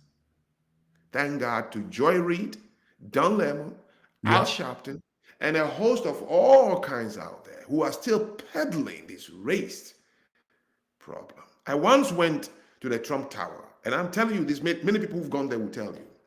I am yet to see another white man in America who can cover a 36-foot wall with photographs of him and black celebrities, black sportsmen, black musicians, black artists, black intellectuals, black nothing. And he doesn't care who is who.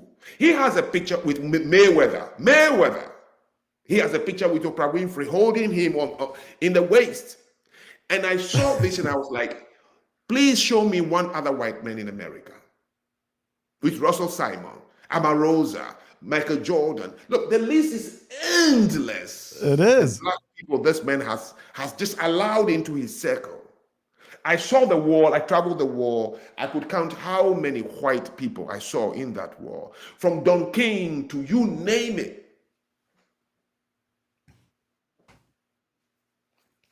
So yeah, who is going to bring an end to the black fatigue? Only black people, the little conscious ones among us. We got to begin to call each other out. Well, Now, I was a supporter of Candace Owens when she started Black Zit, and said, look, until you leave the Democratic Party, Candace Owens, they would use you. And I like the message. And I wanted to say that again. So in the beginning, I was a supporter of Candace Owens. Uh-huh. When she started the Black Exit, the Democratic Party, Got you. Okay, yes. And I said, this is the message. The message is good. I said, if you continue this way, many are going to jump onto the thing and suddenly, and in the last, I don't know how many years, she just went off that thing and started talking about trans first ladies and everything that Yes. has nothing to do with what made her to become Candace Owens. She's from my Correct. state. In fact, we're just 2 towns away from each other. Wow. I didn't know that. Yeah, you're absolutely right, though. She got a lot more extreme and kind of a little Yes. further away from that message of the black exit of the Democratic Party. That's correct. And it And became more conspiracy. Yeah, conspiracies and conspiracies. yeah, And I the don't understand conspiracies. why. And I'm feeling so sad for this woman because the message was powerful and she can deliver it. And I thought she would have remained on it and build a trademark, just like Charlie Kirk built a trademark of ultra right Christian movement for America. And I said, stay on it. And I knew she would have gathered a lot of young black people who are coming on my Yes. platform to follow that Black Zit. And she gave it up and went into something that is not. So yes, you are right about my quote. And we got to remember that quote and say, what damage is it doing to the kids? Yeah. Now, do you notice that? Sorry to interrupt you, but do you notice now that now that we have a couple things have happened since, let's say, the Twitter files and let's say Elon Musk taking over Twitter and making it more open, and Instagram and Facebook coming out and saying, look, we were basically demoting things, and they were using the government to kind of control freedom of speech. So they're no longer Yeah. doing that. Kind of opening things up. Have you noticed that there are more Black people coming out and speaking against this? You have people like Jesse Lee Peterson. You have the Hodge twins, and you have all sorts of people. Myron Gaines. That's correct. And things. What are your thoughts on that? What Mark Zuckerberg and Jack Dorsey, Mark Zuckerberg, Instagram, what they did during the 2016, they banned Trump, okay, and Yeah. they made a mistake. So he started Truth Social, which now has blown out of the thing. Okay, so we thought it was because they were genuine, they were honest that Trump was wrong, but come to find out, they were pressured by the government. And because the government wanted to have the message straight to Black people and win them on their side. So they let the mainstream media, and the man wins in 2024, and within 8 hours, Mark Zuckerberg flew his own private jet all the way to Malago and donated $1 million. Jeff Bezos went there, and then Morning Joe and Brzezinski followed, and everybody, and they were not stupid. They knew that how they caved to the powerful, because it's not that they're going to lose business. No, Mark Zuckerberg didn't cave to the government because if I don't, they won't give me a contract. No. Mark Zuckerberg will make money from private entities anyway. It is that the government can poison the masses against Facebook. They can blackmail him easily. Yeah. And so they did that. But I have a new respect for the tech giants, for how they came forward and say, we did something wrong, we need to correct it. So we will support this government. And they came out, no hiding. So this is the third time since he came to office. They went to Malago individually to kiss his ring and give him $1 million. Lindy Liu, who was a powerhouse fundraiser for the Democratic Party, the Chinese lady from San Francisco, okay? Yes. Dropped out of the thing and said, I was raised this way to see things this way. And I've seen that I've been fooled. Now, she's highly educated, okay? This is not a street girl. And she said, I'll join the Republican Party, and was part of the team that organized the inauguration. Have we learned what we have seen? Have we learned to see how we can be misled, the power of media? Have we learned something? I'm asking all my people here when I meet, is what I'm telling them. Yeah. And so what you have seen is, now that the platforms have become free and they feel more empowered that if they speak under Trump and the new regime, they won't be punished, as they could be canceled under the very one who promised them freedom of speech. Yet it is free if you use our words. You will be canceled during the last regime. So it made Black people who always like community, Black love to be in a tribe. They couldn't speak against each other. When they came under this new regime and saw how the text supported him, they know that Republicans are not against free speech. Rush Limbaugh was a father of free speech. Amos was the father of free speech. Howard Stern was the father of free speech before he turned stupid. And you can name them all. Ricky Lake and all these people, Montel. So we've known that the conservatives are actually the people who love free speech. 100%. Because if you are judged based on merit, it gives you confidence to speak freely. Correct. But when you are judged based on a handout, like Karine Jean-Pierre, who was told that they are making her the press secretary because she's a woman, immigrant, Black, and queer. They told her. That's why that's all she repeats, because she didn't say anything about her resume. She said exactly what they told her was the reason they made her. We want to make you the face of these people so you become a representative of this. They told her that. Yep. Just like they told Kamala Harris. That's correct. So that is the only two things they sell. So now people are very, very confident. And I wish Candace Owens has remained before Trump 2.0, and the way now that even Charlemagne is only ashamed to declare that he's Republican. But I tell you, Charlemagne is not going back to the Democratic Party. But he can't say it. He He can't cannot, say of it. course, of course. Okay, but he's Yeah, come to admire the Republican movement. I can tell you, as a matter of fact, he's come to admire them, and but he can't say it. And a host of other black liberals before this time, they know that things have gone south badly, but they can't say it. yeah. Even Obama himself knows it. He knows that he joined the wrong party, uh, and they But there's no killed it. return for him. He's in too deep. No, there is not. So what is happening? I wish it continues more, and that by the time it's over, that they give the Democrats at least 12 years. No, the Republicans. No, for me, I don't talk party lines. Linda McMahon, if you remember Linda McMahon, who was Secretary of Small Business Administration, she comes from Greenwich.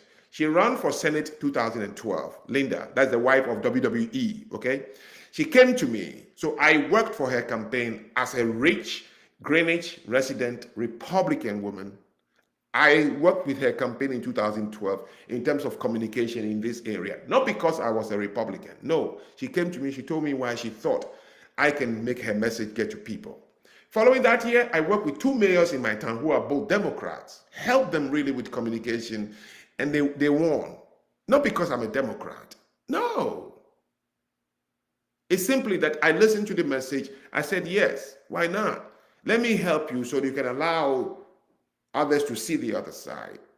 And Trump, people ask me, I said, don't say I like him. What is like? You got to like somebody you know. I see nothing wrong about this guy. Nothing whatsoever. So I wish this can continue more, and more people like me and Candace and others can feel free to speak, to call us out. And I tell you, Charlemagne and his platform are doing black people a great disservice. He's quick to condemn the Republicans. Then he's quick to call out the Democrats tongue in cheek. But he's never quick to say what he thinks is right about Trump. And shame on him. I agree. It's hard to come out. There's a It's lot of hard. people that are that way, and the problem I think is they're gonna lose. Maybe they're afraid to lose part of their base. I don't know what it is, but I think they're scared of Yeah, that. Lose their credibility or lose their following in some way. you see, one thing about parasocial relationship is that people attach to the personalities to the point that they don't. So Kamala Harris didn't get 75 million votes. No, no, no, no. She didn't get 75 million votes. 75 million people voted for the Democratic Party, which she Correct. happened to be the nominee. Correct. So they are making the mistake that her personality, attracted 75 million people to vote for her. No, no. Biden was the president who stepped down and they picked her. The people still voted for the party.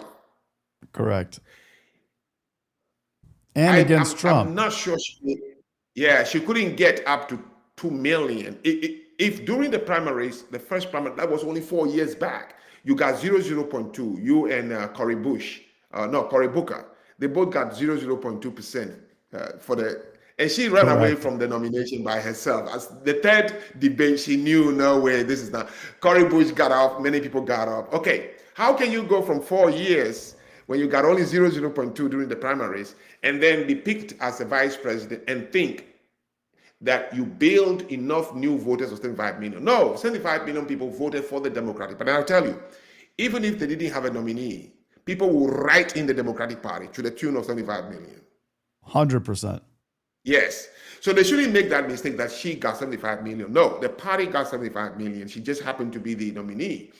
But today, if you are looking for them to step back or think, no, general election politics would not work if people are very smart. People don't have time for intellectual analysis of anything or read manifesto. They don't even understand the language in which the manifesto is written. Those or 2.4% of the economy, 90% don't understand what is 2.4% of the economy or GDP of this and that and that. They don't understand. They do Right. not analyze information to line up to go to the polls. They look at personalities, fall in love with the message, and they go to the polls based on that. We got to understand that parasocial relationship is powerful. And It once is. it is established, you can't get it away. People were sleeping outside a courthouse for a lunatic like PDD who violated the life of many women and did stupid. But people were there camping outside for him because that parasocial relationship far more powerful than asking them to become intellectual. Once you are able to raise people's intellect to above 50%, that country is gone. It's gone. Yeah. No, it's gone. People are using more emotions to hold the country together than you and I. We are not anomaly. We are not going to work. So yes, no, the Democratic Party is going to have a lot of faults. It has it already for what they did the last 4 years with immigration. They had a bad things to deal with gender and all the things, pronouns. They know they did, Of course. but they thought they were looking for a new group of voters, and they thought trans and gays were growing that much that if we show them pity, they would vote for us. That's Right. all it is. Right. Absolutely. Privately, yes. Obama said, no, by my faith, I believe marriage should be between man and woman. On CBS, ABC, and CNN, during his first campaign in 2008, then became president and fought for 9 months to make the same-sex marriage possible, which was the only vote he got passed into law. So, my friend, he knew that the second term, he needed this new block of voters. Of course. So what does he hurt? Let me tell them, I'm with you, to the point I will even have a law made for them to marry each other, and I may win. So it's a party push. He has to do it. You see, the Democrats push it a little too far these last 4 years with all the crazies they brought into this country. Look, man, I doff my hat to Donald Trump.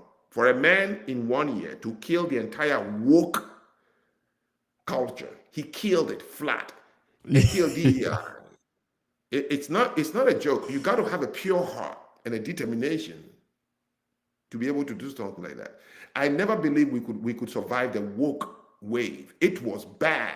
It was bad, and what you said is absolutely true. It's not something easy, and we did not. All of us had we could not expect for Donald Trump to have killed it in the amount of time that he killed it.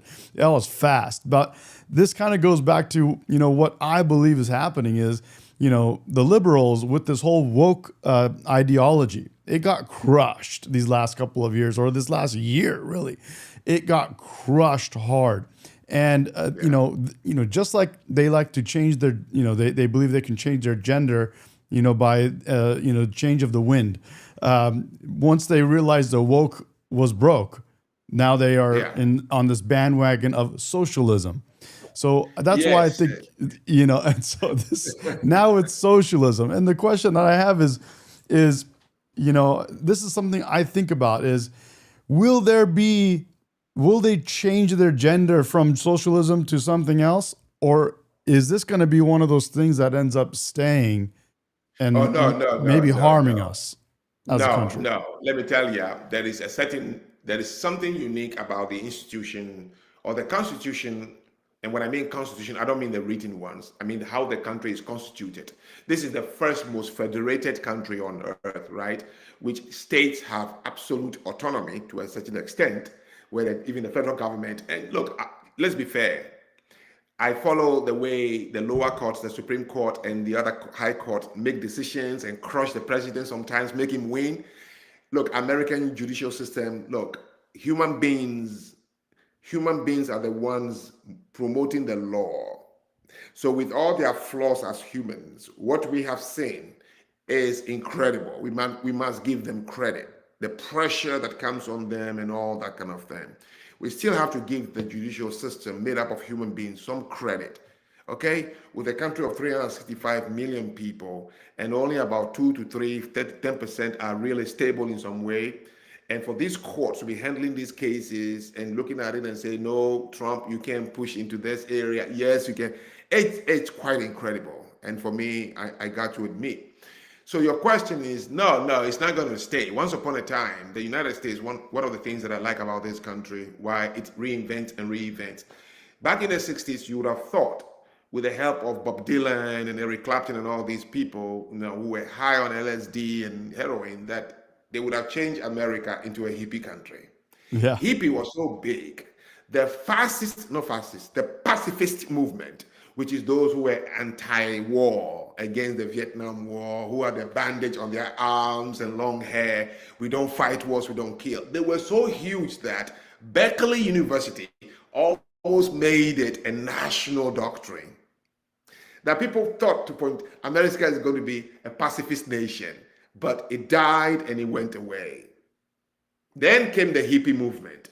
We were like, oh, now we're all going to grow our hair long, have Volkswagen, wear dirty jeans, and share, food and meals and shampoo among kumbaya. And then comes 1979 Woodstock, and you're like, I told you. And that just wasted away, along with Timothy Lear, the father of LSD. It also went away. Then came the disco era, where for the first time in this country, black, brown, white, all gathered at Apollo, Harlem, the Renaissance, the music, everything, the shows. Blacks were doing movie shows like crazy. Bill Cosby was on television every day. Richard Pryor is there making you, and white and brown and black every day. Everybody was enjoying. And you thought, wow, America has blended it.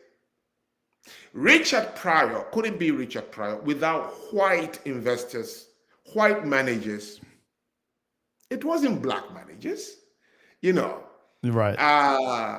And a host of them like that. Bill Cosby was on NBC, right? Which is 100% white management, white board, white trustees.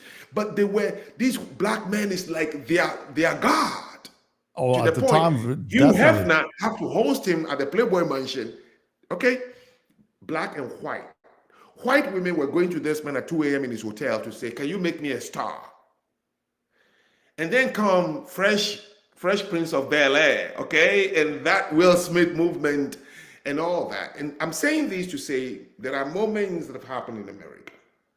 It continued until George Bush stepped in. And one of the things George Bush Jr. did was he united black and white for the first time, meaning people can make fun of George Bush, black comedians, black Saturday Night Live, everyone who were against what he was doing. You call him out and nobody was against you for hating him. A black person could say, I hate George Bush, and a white man will give you a high five. White people hated George Bush and said it openly, and they were not hated for hating him. And you can say, I love what he's doing. And we know many people. Christopher Hitchens was his strong supporter, right? Christopher Hitchens, okay? And nobody hated him for loving George Bush. But you can't love Trump. You can't like him. But the person who started this after George Bush was Obama, where no comedian, white, could ever make a joke about Obama for 8 years. You could not speak openly about Obama for 8 years. Let's look in the New York Times. Let's look in the Boston Globe, the Wall Street Journal, People's Magazine. You show me where somebody had the balls to criticize Obama in an op-ed. Nobody could do it. Right. Because everybody was afraid. Nike was afraid. Everybody was afraid to alienate the consumer base of black people. Please, we've hurt them enough. This is where once you are wrong, you cannot do any wrong came from. We've hurt them enough. So if this guy is going to give them some hope, please leave him alone for 8 years. And this was the beginning where black people thought that we can do anything. Black people should have convinced Obama not to run. Black people should have made it impossible for Obama to win, if they were intellectual enough to know what it would do to the majority of not very well thinking black people. So they started living vicariously through Obama, thinking now I can raise my fingers to anybody. Law enforcement, you can't touch me. Remember after O.J. Simpson, Johnny Cochran became what people scare cops with. I'll call Johnny Cochran for you. And you back up, right? So Obama now is in the White House, and black people were thinking, oh my God, they can't touch me. So this was the beginning of where blacks, instead of using that moment to unite through him, they used the moment to segregate. That was the day, 2008 was the day Martin Luther King's speech died. Don't judge a man based on the color of his skin, but the content of his character. Martin Luther was talking to black people, not to white people. Correct. He knew he was talking to black people. And Obama came on and black people showed it.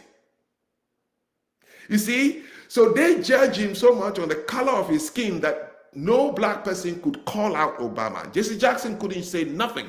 Al Sharpton was the only one making money out of it. And all of them threw, followed by Magic Johnson, LeBron James, all of them threw their support. And that Obama can't do any wrong. And that Obama can't do any wrong also came to black people can't do any wrong. So you must understand, Mike Brown, the chubby little boy who was killed in Missouri, was killed under Obama, and that was the birth of Black Lives Matter. So all the police killed black people, which we have never heard in America for a long time, became more pronounced under Obama and his attorney general, the light-skinned guy, whatever his name was, and Susan Rice, okay? Because now blacks cannot be touched, they cannot be corrected in schools. Teachers begin to back away from black students at school.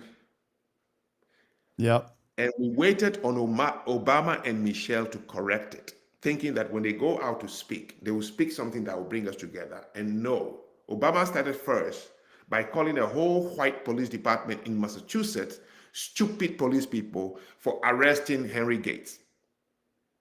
To the point they have to come to the White House and he have to have beer with them to say, I'm sorry. And then the second one, he could have been my son, which was Trayvon Martin. Yes. And Obama spoke at more graduation speech than any president, including Michelle Obama. And none of the speech ended without them talking about slavery and racism in this country. And you wonder, if this country is so racist, how did you and your black wife got more than white votes to get into the White House? A moment Obama lost. And he's regretting it. No wonder he's growing so old so fast. Yep. Absolutely. Okay. So that was the beginning of black people establishing this image, which cannot be reversed now. And check what? Obama, since he left office, has not even changed his tone. His wife has made it worse because they believe that they have to say it so much for people to believe they were not wrong. So they see now the shift of black people towards Trump, and Obama is going, Jesus, I should have acted that way. He would have done well if he would have been ahead of that. He was trying to give black people guilt for not voting for Kamala. And then he went to Virginia and stomped his fist for a white woman. He did, against the black woman. Exactly. Now, remember when Trump sent the National Guard to the cities? He said, imagine if I had done that. You see, he didn't say what he did was wrong by sending, he said, imagine if I did it. It means it is right, but if I did it, they will call me names. So it's so I didn't do it because I'm afraid of what they will say against my own people, because I couldn't send National Guard to DC and Chicago, which is predominantly black, because I'm black president. That's why I didn't. Otherwise, you would have said, no, sending National Guard is wrong, and tell us why it's wrong. He said, no, imagine if I did it. Well, what you just said brings me to my last question that I had for you, and I guess I can just jump into that. It's a great segue. Black men are responsible for 50% of homicides in our country, and what you just said is a big thing right now. Donald Trump going in and bringing the National Guard, it would benefit black people the most. Yet these people are going up against him, thinking they're convincing people that they're doing the right thing, standing up against the National Guard, because the way they're phrasing it is that they're hurting these people. But in fact, these people are there to make the biggest difference for the very people these guys on the other side are saying they're standing up for. So it's a big mind. It's and like I told you, voters can be poisoned against the opponent, right? And once you are poisoned against the opponent, there is nothing he is ever going to do right. So you think about DC, I've gone there back and forth. It's a very dangerous city for a black kid. Not because you are going to be killed by a white man. No. Absolutely no. Not a white Correct. police, not a white National Guard. DC is a bad place because you will be killed. Your son, your 14-year-old son, could be turned into a drug carrier by another black adult.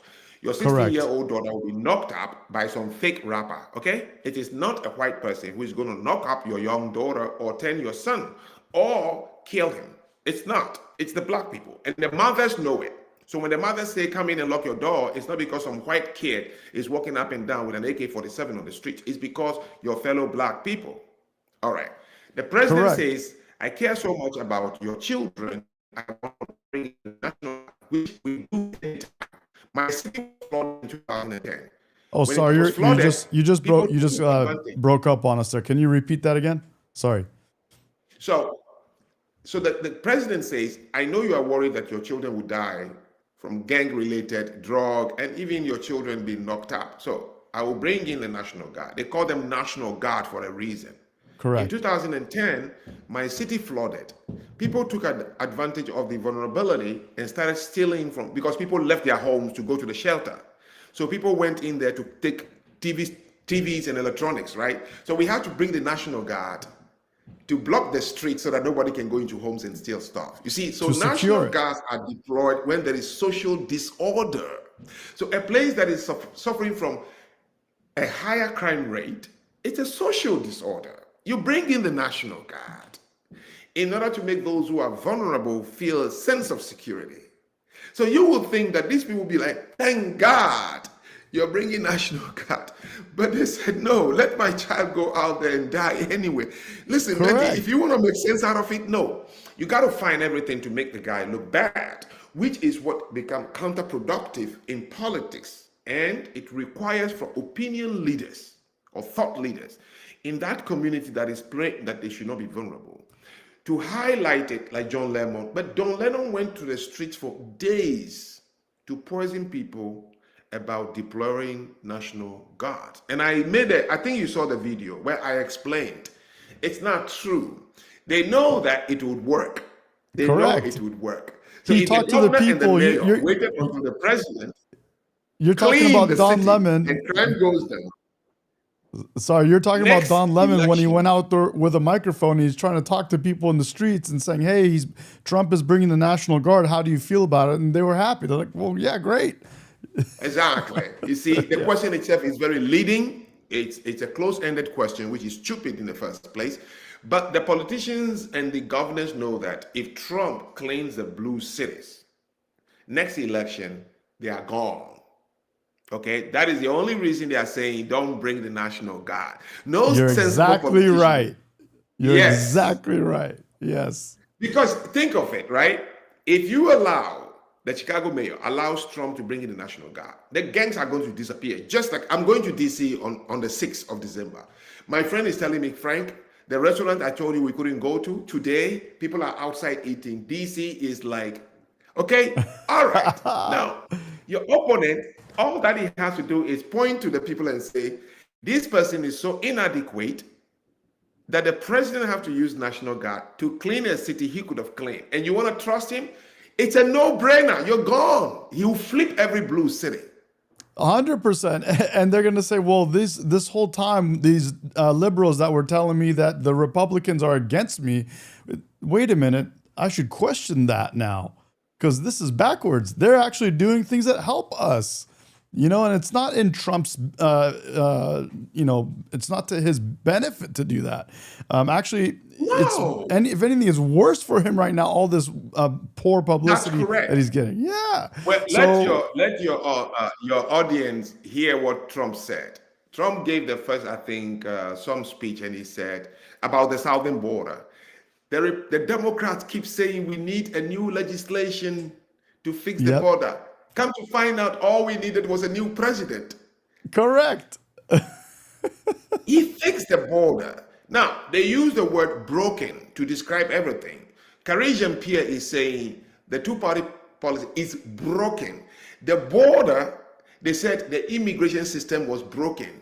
No, America have never had an immigration problem. No, never. because America still have embassies in all countries around the world. If the immigration system is broken, you should have had several hundred tents built outside JFK where people are just camped outside JFK because they just jump on planes and they came here because there's no immigration system. If there was an immigration system, then LAX airport should have people just camped outside, and Arizona airport and Port Jefferson, and then you say the immigration system is broken. No, 98% of the immigration system, people still get on the airplanes only after you have a visa. Otherwise, you can't board the plane. Correct. And you go to the embassy to be screened first before you get the stamp to get on the plane. So the immigration system of America was working. Only a small portion, which is the one with the land relationship, that place was damaged. A border post was damaged. The immigration system was not broken. But they have to use the word, our immigration system is broken. Right. To delay the fixing of the southern border so they can get who they want to get in. Karine Jean-Pierre is saying the two-party policy system is broken. America doesn't have a two-party policy. No, policy is something, America has a democratic system, something agreed on by all the people. America doesn't have a two-party policy system. America has two parties. Correct. And the two parties cannot be broken. It's a lie. Right. Correct. But she has to use the word broken in order to make people go, oh my God, then let's fix it.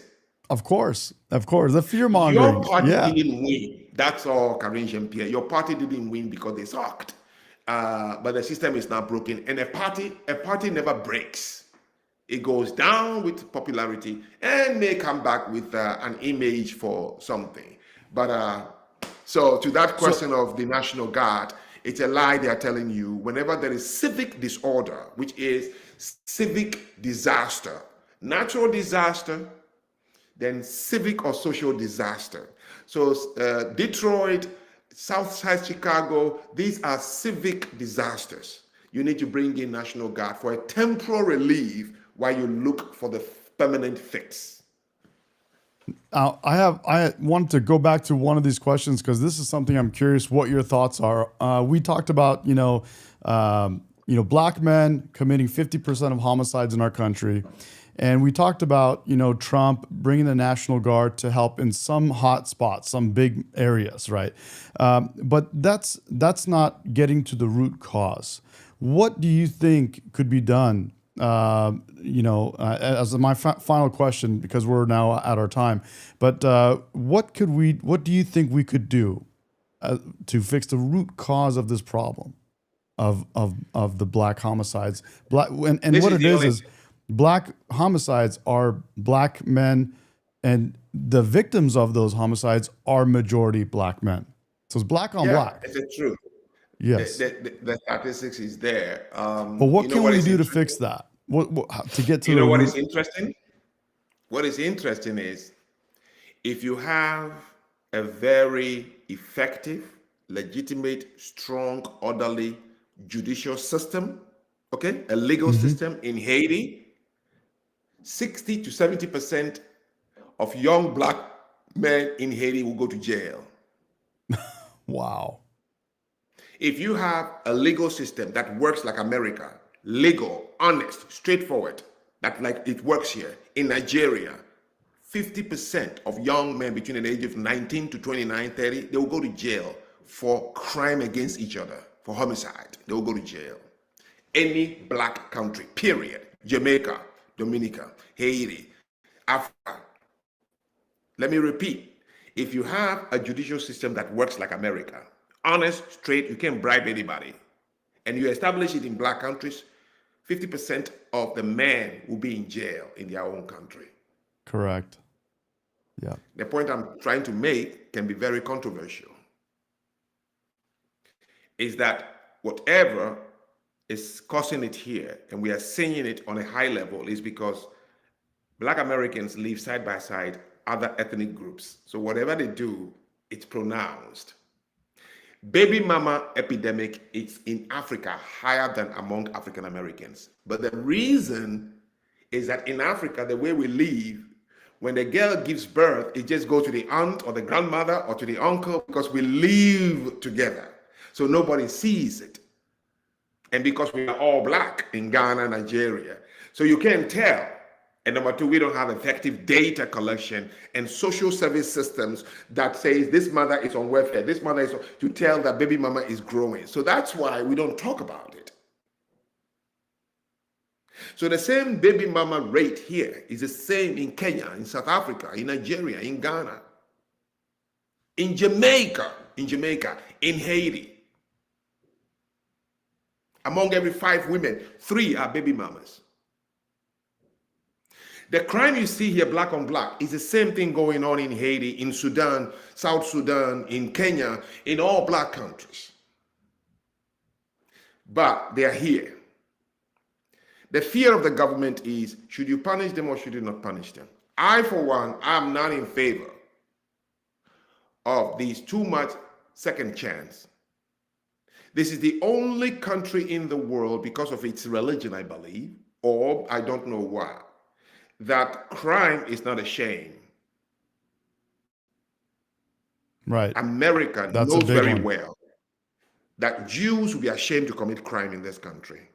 Irish will be ashamed because their communities use shame and what is called disassociation, and you don't want that to happen. Correct. Chinese, they use the same thing. Japanese, they use the same thing. Japanese, yes, big time. We use the same thing, okay? But like we said, once I'm wrong, I can never be wrong. African Americans have made a safe place, saying the more you go to jail and come back well worked out, girls are waiting for you. And the government will pour money at your doorstep for you to get all the agencies, re-entry, let's help them. We don't call them ex-convicts, we call them legally affected people. You do these things, you are just encouraging the thing. And since crime and going to jail is no longer a stigma, it's only the groups that have strong cultures will be able to shield their people from going to jail, because you know when you come back, Chinatown will not take you. Korean town wouldn't take you. The Jewish community wouldn't take you. The Irish wouldn't take you. God forbid, even the Puerto Ricans wouldn't take you. Yep. But in the black communities, grandma will throw a cookout. So all the girls with big behind will come and you can choose anyone you want from them. Then you come back again and they will accept you in any of the homes. So we've created these no snitching, don't tell the cops. And why are you asking what can be done? Who is it affecting? It's not affecting anybody. It's not affecting the Jews. It's not affecting, they have already segregated themselves. That's the beauty of America. So you can live in your community and trash it all you want. But my children are going to private school and community-based schools. So you're not hurting anybody. So right. Who is so interested to say we can do something to stop it? It got to be the people it's affecting. But like you and I have agreed, they don't see it because you've been wronged, therefore you didn't do wrong. Correct. And I have a super chat from someone that has a question for you. So as soon as we wrap this one up, I got one more question for you. But so what do we do? How do we fix it? Who is the we? That's it. Yeah. I see what you're getting at. You're basically saying it's the people that it's affecting are the ones that should be standing up against this, because it's not affecting. They're doing it to themselves. They're doing it to themselves, my friend. Yeah. America says the only difference about our culture is that you have the opportunity to come from other places, and we will allow you to push the envelope as far. That is the only different thing about American culture. Okay, so the Beatles, if they had remained in UK, they wouldn't have been the Beatles. Correct. Ozzy Osbourne would not, with that crappy music in the UK. Get out of here, Liverpool boy. Okay.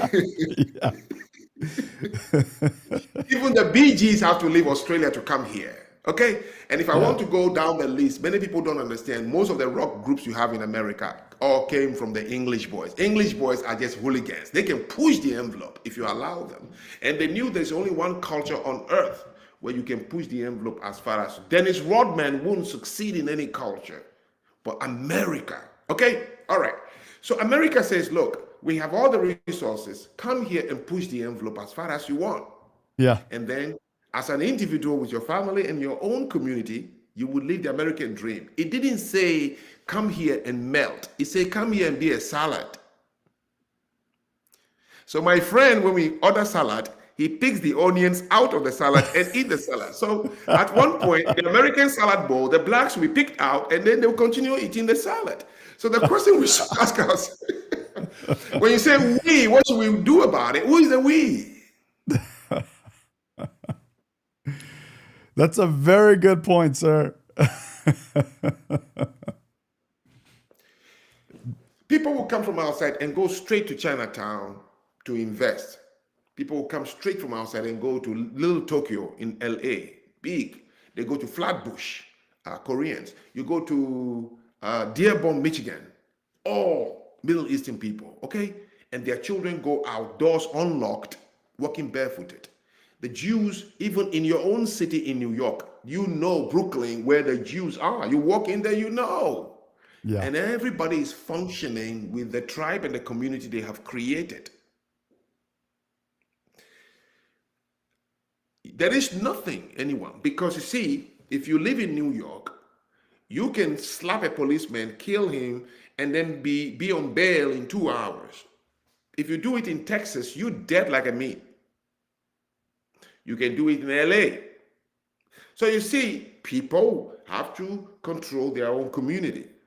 And that is why people don't go about asking black people to allow them to come to their neighborhoods. No, it is always blacks who are trying to run away to go to somebody else's neighborhood. Correct. And God forbid, like Michelle Obama said, back in the 50s, when they arrived in Southside Chicago, it was predominantly white. As soon as they arrived, the whites left. Now that is some visionary white people. They can tell what is going to happen. And God, did it happen? Yes, but they were quick to get out. They were not racist. No, they saw you far away and saw what you've done to yourself. So if you move in, I'm not going to fight you. I'm going to move out. And only 40 years later, we can say, you see why we moved out? Now, if Southside Chicago happened to be the most safest, the best schools, best supermarket, then Michelle can say, you see, shame on you. But no, they've proven why they left. Now, first question is, what attracted you and your parents in the first place? It's because of us. You knew we've created a safe environment. So when you arrived in Chicago, you came to the South Side. We knew what you were. Recently, somebody was arguing with me on a podcast. You, Zanu, I promise you, if you go to Chinatown, they won't sell you a house. They won't sell you a land. If you go to the Jewish town, they won't sell it to you. And I said, you goddamn right. Why should they sell it to me? And he said, what do you mean? And I said, let me ask you as a black man, you only can defend yourself. If you take a bag load of money into Chinatown and you want to buy a land or a house, what do you know that the China people know about you as a value why they will allow you to buy? As a black man, what is the value Chinese think you are bringing to them? Please defend it right now. And then the whole studio was quiet. I said, okay, go to Little Tokyo and tell them you want to buy a building. The Japanese said no. As a black man, what do you know that the Japanese know about you? What value are you taking to Tokyo? What value? No, tell people that you know this about you and you're confident that the Japanese and the Koreans and the Chinese and the Jews and the Italians, they know it too. What is the value? You can't defend, then why are you asking me? Why should they sell it to you? I say people don't sell based on your skin color or the size of your money bag. They sell to you based on the value they know you are bringing. Then you turn around and call it racism. It's not racism. Right. It's all based on knowledge of value. That is why you, the blacks, never say no to the Koreans when they come to open grocery stores in your neighborhoods. Go watch Do the Right Thing by Spike Lee. That is why you don't stop the Chinese people from opening Chinese restaurants in your black neighborhoods. That's why you don't stop the Pakistanis and the Indians from opening convenience stores and gas stations in your neighborhood, because you know they are bringing value. Correct. You never kick the Koreans out when they built all the grocery stores in the black neighborhoods. You never kick the Indians and the Pakistanis out. You never did. Because you know they are bringing value. What is the value you take to this place for them to open the door for you? What, based on charity? No, America is not a charity. And people don't trade their future based on just charity. It's value, and you have to earn it. Correct. And so when they see me coming they will be stupid enough to allow me buy a house in their neighborhood.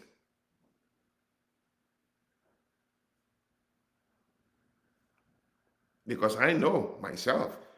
Now, I may be an exception, but the exception is not the rule. No, it's Correct. not. So that's why when somebody is following me when I go to a Korean store or something, and they are following me, I say, you are intelligent. Because you've seen so much, you need to follow me.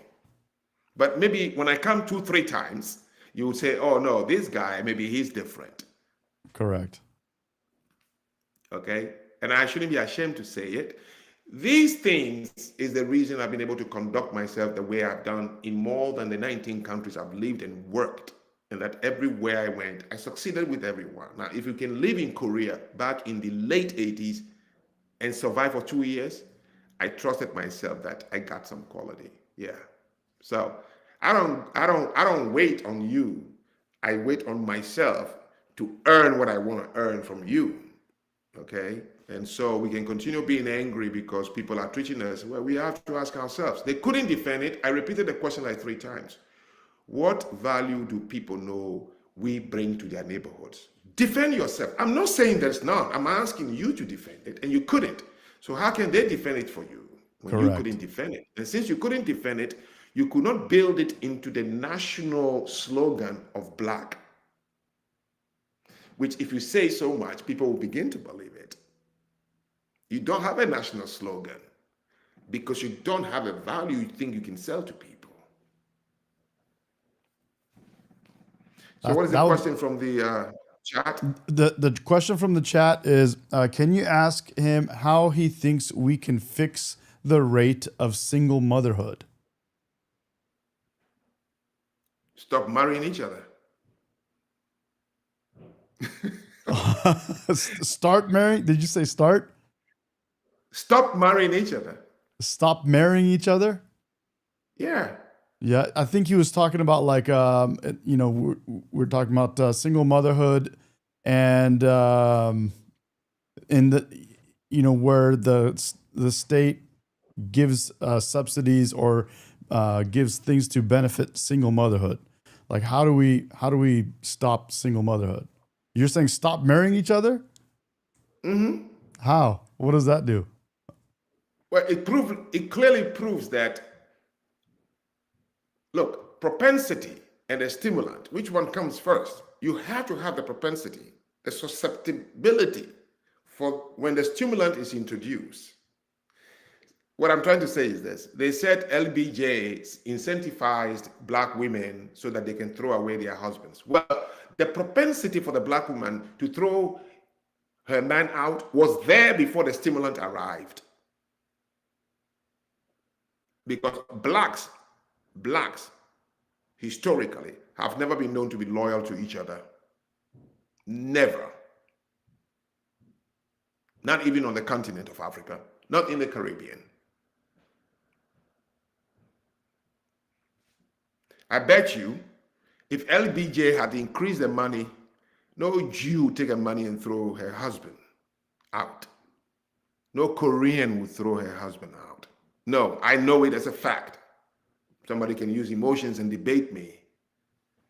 Well, they are here. How come they didn't incentivize them to throw them out? Why is it always Black? What is it about us that you think the government is trying to look for? What is it? Nothing. Yeah, I agree. It makes total sense. You can't get another a race, like, for example, we'll go back to Japanese. You couldn't, give them the same incentives and have the Japanese kick the father of their children out of the house. They won't do it. They won't do it. No. So you're saying it's a specific thing it's something that's specific to Black people. Yes. And that's the only way. That is the only way we can solve the problem. Acknowledgement is powerful, and the AA says it, the Alcoholic Anonymous. First, you have to acknowledge that you're alcoholic, and they will cure you. It may be shameful for you to say, I'm Black and I'm not going to admit. Well, then you have to make up excuses to cover up why you are susceptible to every stimulant.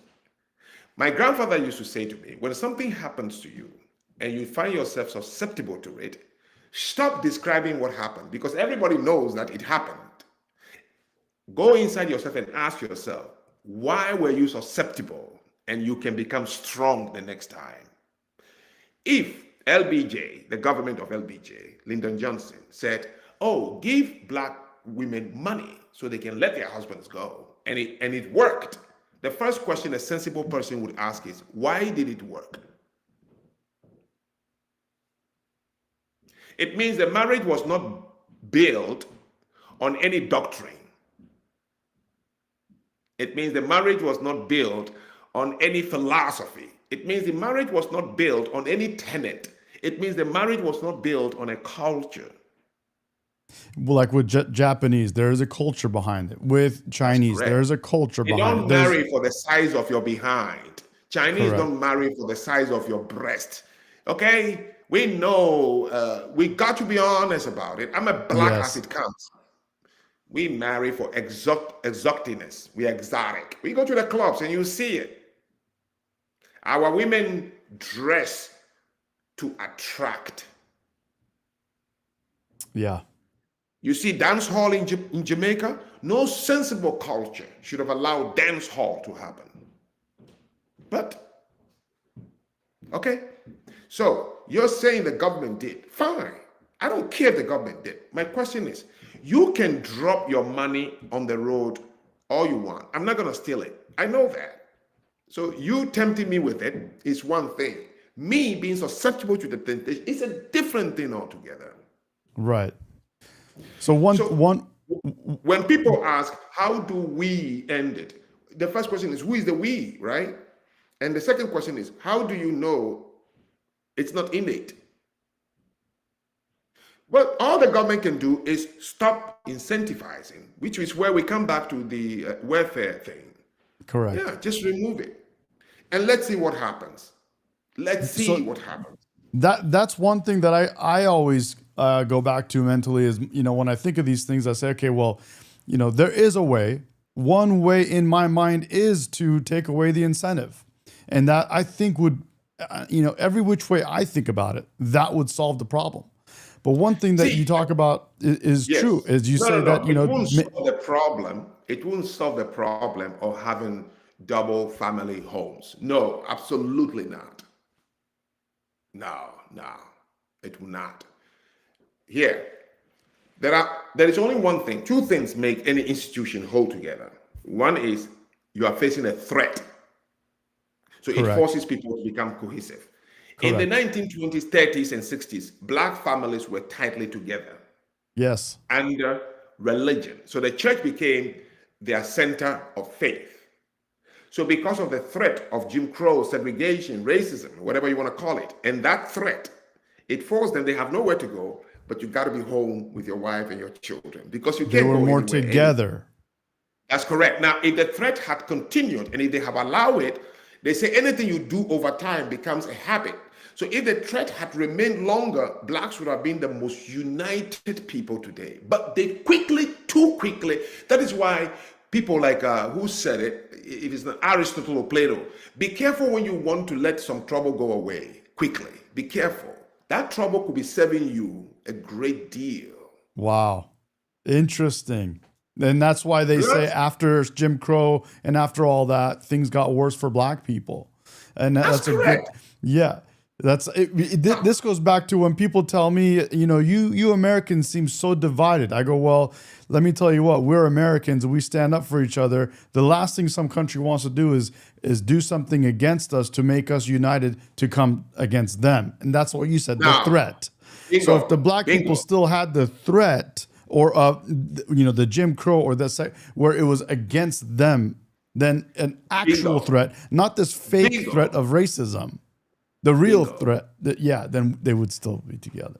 Yeah. Look, the Jews did not preach victimhood to their children. Yeah, they did. They knew they were suffering. And to be honest with you, historically, they were the longest to be under persecution, 4,000 years, different countries until they ended up in Europe. But they never preached victimhood, okay? But they waited and they used every threat in every country to build a Jewish community of very powerful renaissance of themselves, okay? And then finally, they knew that, of course, they wanted Israel in 1948. And they said the slogan from now on is never again. You see what See what they used? They waited until they used the Darfur Declaration to have a homeland. Then they came up with a slogan, from now on, never again.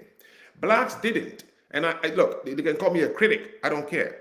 But I think when I look at all the black leaders, from Martin Luther King to Malcolm X, everything they preach was too emotional. And emotional responses are always temporal. So they all responded too emotionally. They didn't build a think tank to say, guys, how do we use this adverse condition to build something? Because we know we came here as slaves, we don't have even a foundation. Can we use this now to build a foundation? Then you make a blueprint out of the adverse condition in order to unite your people. First and foremost, before you ask for handout, unite your people around a doctrine. Yes. All they started asking was civil rights. But the thing is, what you lost was not civil rights. You lost freedom from Africa, which can be regained. You lost identity. Slavery, the only adverse part of slavery is that you don't have your language, you don't have your culture.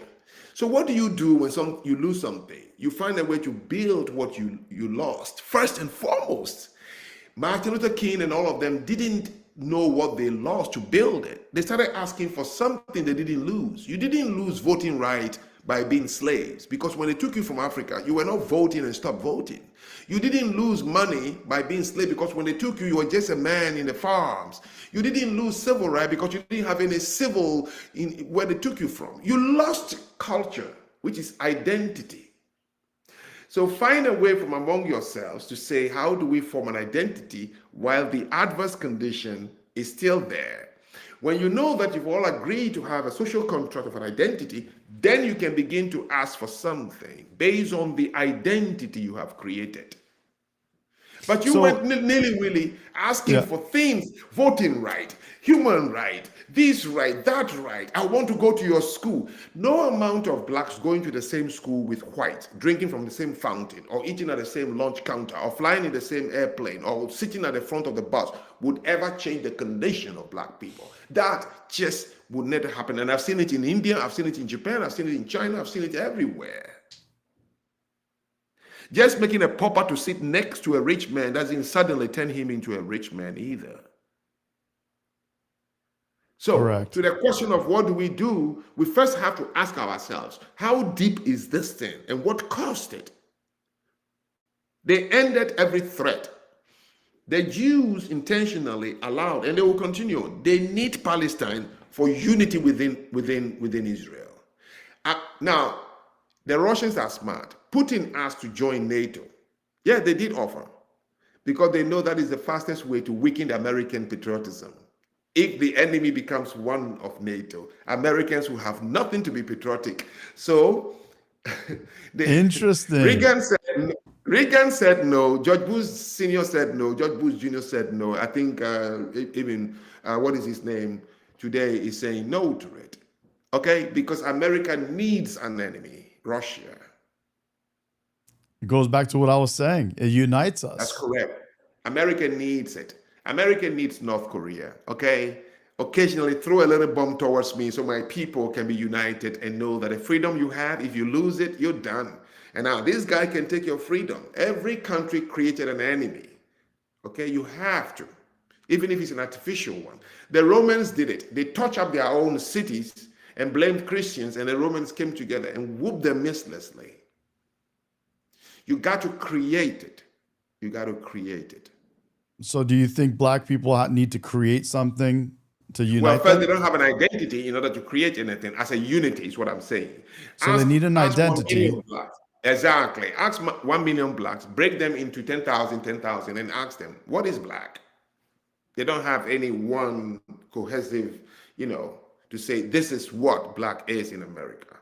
They would individually, whether from the South, Louisiana, North, Middle East, Middle Belt, tell you only, based on tribes, groups of what they have experienced. So there's no cohesive, identifiable platform, which if you think of it, oh, that's what they believe in. There's no such thing. If you don't have such thing, then you don't have opinion leaders, right? So you have Al Sharpton preaching something different. The Action Network of America. You have the Rainbow Coalition of Jesse Jackson. You have Don Lemon. You just name it. Everyone gets up and they have their own thing. The NAACP chooses to refuse Ben Carson, Condoleezza Rice, Colin Powell, because you are Republican. You see, it's quite very disturbing. So then, if you don't have that foundation in place, then you can solve these problems. But there is no one identity for Black people. They come from all different tribes. That's correct. In Africa. There's no, you can't just say, I'm Black, therefore I'm like these tribes or I'm like that tribe. Very good. So internally, even though you see their skin color, the slaves who came here, internally, they are still thinking not as Congolese or Nigerian, because the people they brought were not Nigerians. They brought tribe members. So they were so mixed that they couldn't speak with each other. Correct. So the language dies with the second generation. When you don't use it, it will die away. Correct. The Jews were lucky because you took Jews who spoke Hebrew. So wherever they were able to use the language to organize. Correct. Now, Ebonics would have been the most identifiable common identity as Creole and Patois. It took long before now Haitians realized, God damn it, let's go back to Creole because it unites us. Correct. At any airport in the world, if you a Haitian hear somebody speak Creole, you don't need to know him. You just go and say, hey, it's like, wow, we have something in common. Same with Patois. But African American, if you're at any airport, you just speak English. Correct. With some swang, depending on which state you come from. And it never makes them, I've seen them at airports all the time. They never get drawn to each other, So at this point, disintegration is the only key. They have to disintegrate, which means that this idea of I want to live in a neighborhood because it's Black, I want to live here because, no, we don't have that attraction. Now, look at something. Asians come from Asia. Even though they come from Asia, Japanese never lives in Chinese communities. Chinese don't live in Korean communities, right? But we come from Africa, Nigerians, Ghanaians, Togolese, Beninois. You don't find a Nigerian community. You don't find a Ghanaian community. You don't find Ivorian, because we are not one monolithic tribe. In one country in Africa, it's like 50 tribes, which means 50 different languages. Correct. So correct. What helps us, we the Africans, is when we arrive in America, we disintegrate. Based on my income, I can choose to live in Westport because I want, calm and less noise. Now, another Nigerian will choose to live in Norwalk or Harlem or Brooklyn. Yeah, so we disintegrate and mix with many different people. So would the proper solution or a good solution be for Blacks to become more American? And just become, and we forget about skin color. I mean, I'm one of those where, I believe skin color it's a very minor difference, and we're all human. We should all be American. But do you think that being American would be the identity that you're talking about, that Black people could, pretty much look, there is two, or no? There's two types of identity and nationality, all right? You can scream, I'm an American because you have an American passport. Correct. So I say all the time, I am an American politically. I'm not an American culturally. Right. I can't think about this country the way George Bush thinks about this country. I cannot be any patriotic to this country more than Donald Trump or George Bush or Jimmy Carter or Reagan. I can't. You can't, because you came from a specific country. But I mean, Black people that are not from a specific country, well, it's like you're saying, no. Could they be American culturally? They cannot be American. They are American because of a physical environment. But culturally, they cannot be American. They can't. So what you're asking is, listen, you build a house. A big build-for house. You build it, you and your wife, your salary, your money.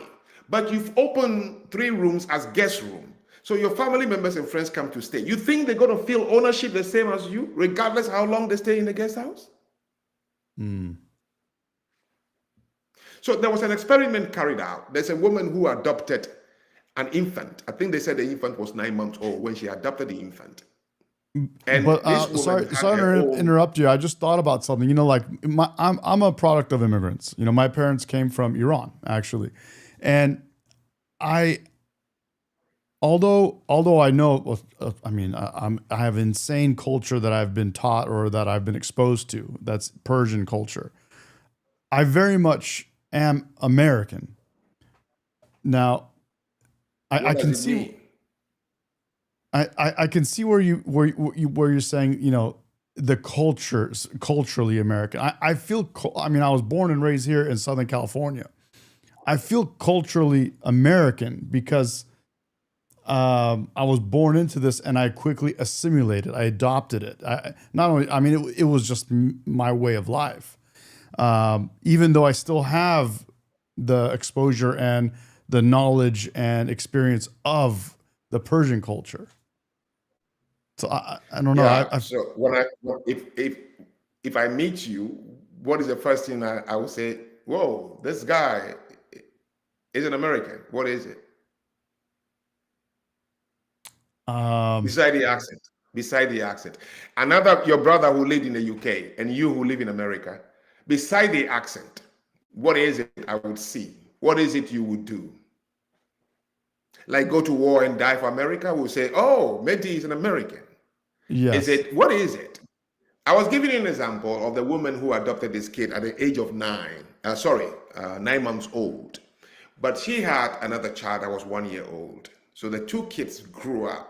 She had a biological child who was 1 year old when she adopted this kid who was 9 months old. Experiment was carried out. I believe this was Slovak or Russia. So they threw both children into the swimming pool where they can swim. She jumped into the pool. Her biological child was further here, and the adopted one was somewhere here. And she swam past the adopted one and grabbed the biological one first, just instinctively. Instinctively. This biological child doesn't know she's adopted, you know, from 9 months old, you know. This is your mother, again, same skin color, you know. So, and you yourself, anytime you saw the biological child, you thought it's my child. I love until, you know, Russians, Soviet Union carried out all kinds of experiments back in the 40s and to see what is chemistry, how it comes about. Russia was trying to understand patriotism from those who came from the Slovak to become Russians and those who came from outside. And the woman instinctively swam past and grabbed the biological one first. Now, me being here, volunteering, devoting to the city, it's a civic responsibility because it's dictated by my worldview. In my tribe, the Ajah tribe, I was told from childhood that anywhere I live, in fact, my culture is only important when I leave my people, because as an individual, you take the culture. They said to me as an Ajah boy, wherever you live, whatever is in front of you, find a way to embrace it. Okay? So for me, if I live among Koreans, Japanese, Chinese, Americans, anywhere, first 3 months, I'm looking around to see what can I do so that I'm part of it. It doesn't make me become it. I am only exercising. So what you're doing in America, it's the Pharisee worldview that wherever you are, as a human of the world, no matter how different the people are, you are one also. And as a Muslim, you know, the Pharisees are very arrogant Muslims. They believe that they have more superior and everything. And then the Saudi Arabians, even the Wasabi boy, you know, the Wahhabi Sunni who believes that he is the one he still have that. Wherever they live in America, we have to be part of this place, you know. And this is what drove Mandani and Umar, that they openly want to join, but they don't understand it, that it's just unconsciously working through them that they have to be part of, embrace every part they are. You understand? So I do that everywhere I go, but it doesn't fool me that therefore I am of this place. It doesn't. I don't even have to need to find myself to be an American and feel it for me to do what I'm doing, because I'm doing it selfishly. If my community is good, I am going to benefit from it. You see, so first thing is my survival, and that's what my ancestors meant, that if you embrace whatever is in front of you, you feel that you are safe. You increase your chance of So survival. Yeah, of course. that's correct. Now you're asking, how can African Americans, why can't they just see themselves as American? But what is that? What is the process by which you can be made to see and feel? When you continuously see the person you knew one time ago, he brought your great grandparents here and hanged them and kicked them. How are you going to feel like him, is what you're asking. Mm-hmm. The best thing they should have done, which most people did after slavery, is segregate to avoid the flashback. You segregate. Now, many places, if you share the same skin color with the person who enslaved you, you can stay, because the second generation, the skin color becomes the same. You don't know who was a slave and who was not a slave, and it just goes Correct. away. In Europe, when they had slaves, the slaves were the same color for the most part, and so when they abolished slavery, then after one or two generations, you cannot tell the difference between who was a slave and who was not a That's slave. correct. And But for here in something to go away, America, all you have to do, here in America, it's literally black and white. correct. You see, so America is cursed for only one reason: is it's the first place ever and the only place now on earth where former slaves wear a different skin color. So they are constantly reminded as if it happened yesterday. This is going to make it very difficult for Americans to see America as a country I can embrace and say it's mine and all that. But it was easy for them to wear the United States military uniform and kill Vietnamese. Very sick kind of thing if you look at it. But internally, every day they wake up, they are reminded that, yes, you brought me here. Okay? So the best thing they should have done was segregate, which they refused. Now, when the Jews were in Egypt, they knew they were very different. Two different, the Egyptians were more darker. And they knew if they remained there, even though Egypt was the most richest, militarily strong and everything, the Jews said, let my people go. Even though the slavery was over. And Moses was a member of the ruling class. No, because they know if we remain here, we are only feeding our children to remain slaves for the rest of their lives because of the difference. So even though the place was rich, they could have gotten rich in Egypt. No, they went into the wilderness to cross the Red Sea and said, we don't care. Canaan is our home. Whatever it looks like is better for us to maintain our identity and be poor and be dignified. Koreans in Japan, who were brought there as slaves, they segregated themselves in Japan. They refused to join the police, vote. No, they asked the government, just allow us to be in Aichi prefecture and do what we got to do with our children. So they live in Japan, but they are segregated from Japanese. So literally the opposite. So literally the opposite of black people in the 1960s who wanted to get rid of segregation. That's wrong. White people knew what it would mean when they said, look, segregate. They should have asked for a statehood. Many land was given to them in Africa to return, including Liberia and Freetown, Sierra Leone. They refused to go. Why? Why? The Black Star Line program, okay, which was headed by Marcus Garvey was telling them, this is not reasonable. You do not remain at a place where you were once enslaved, especially when the skin color is different. Now, let me tell you one continent that has more slaves in almost every tribe: Africa. Africa, we bought and traded each other. The surplus we sold to Arabs, and okay, but you can't walk into any African tribe right now and say, oh, you were slaves. No, because it's just blended. The second generation, the problem goes away. For any problem to go away, all you have to do is starve it. And starving it means you don't have anything to remind you of it anymore. So the only way you can forget you were ever a slave is to segregate. And second generation of your children, they would only see each other. Correct. That's it. So remaining here till today, which is too late right now, it's the problem. Yeah. And that problem is going to be fresh.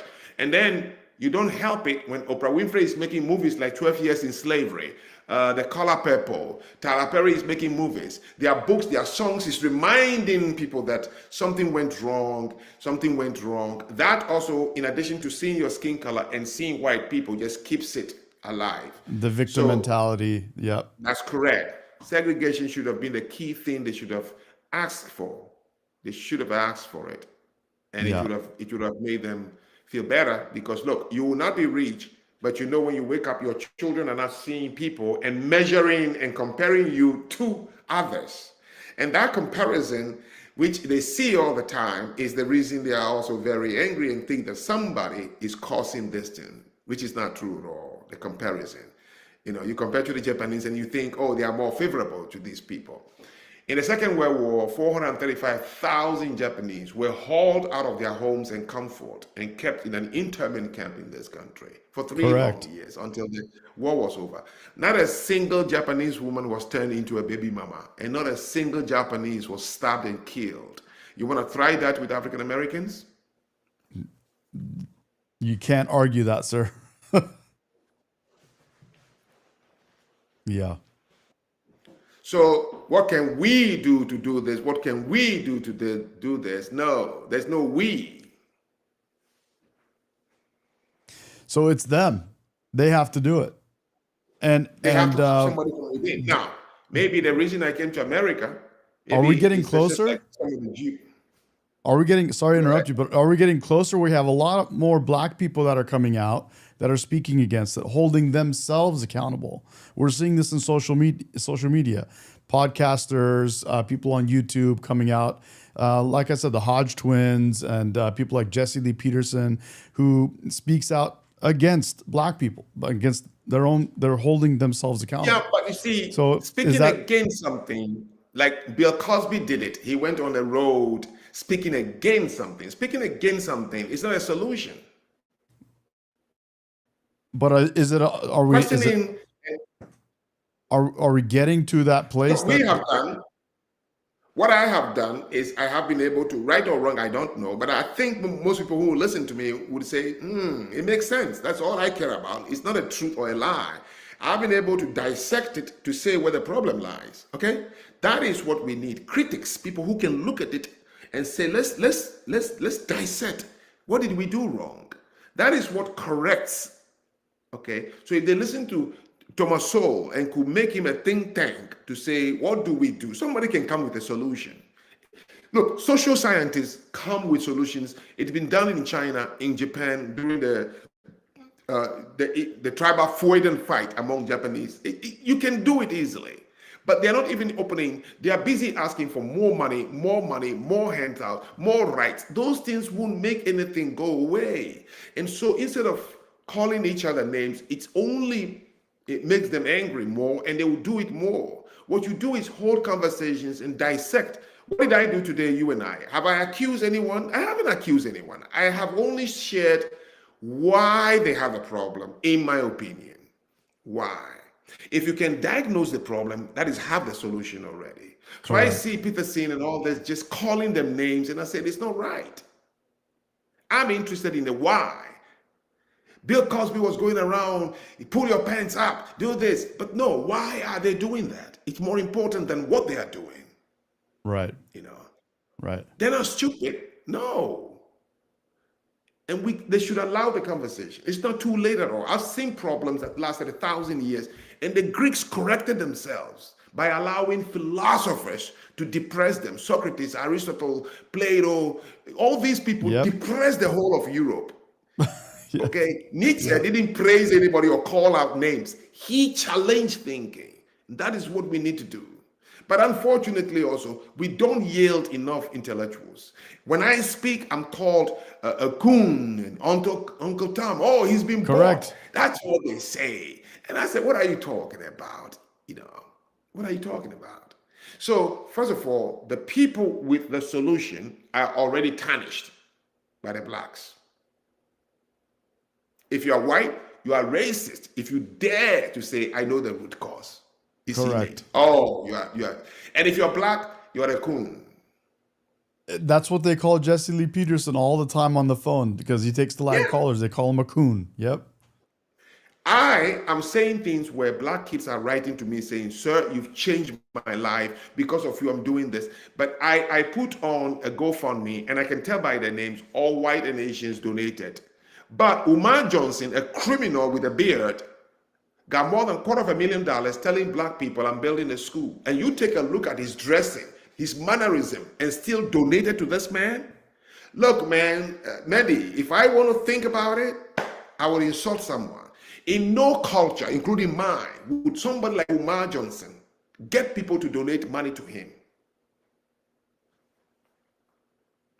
They say, the Koreans say, the type of people you give platform to listen to tells a lot about the intellectual level of the people. And Charlemagne and that guy who married the musician, the young boy with many children,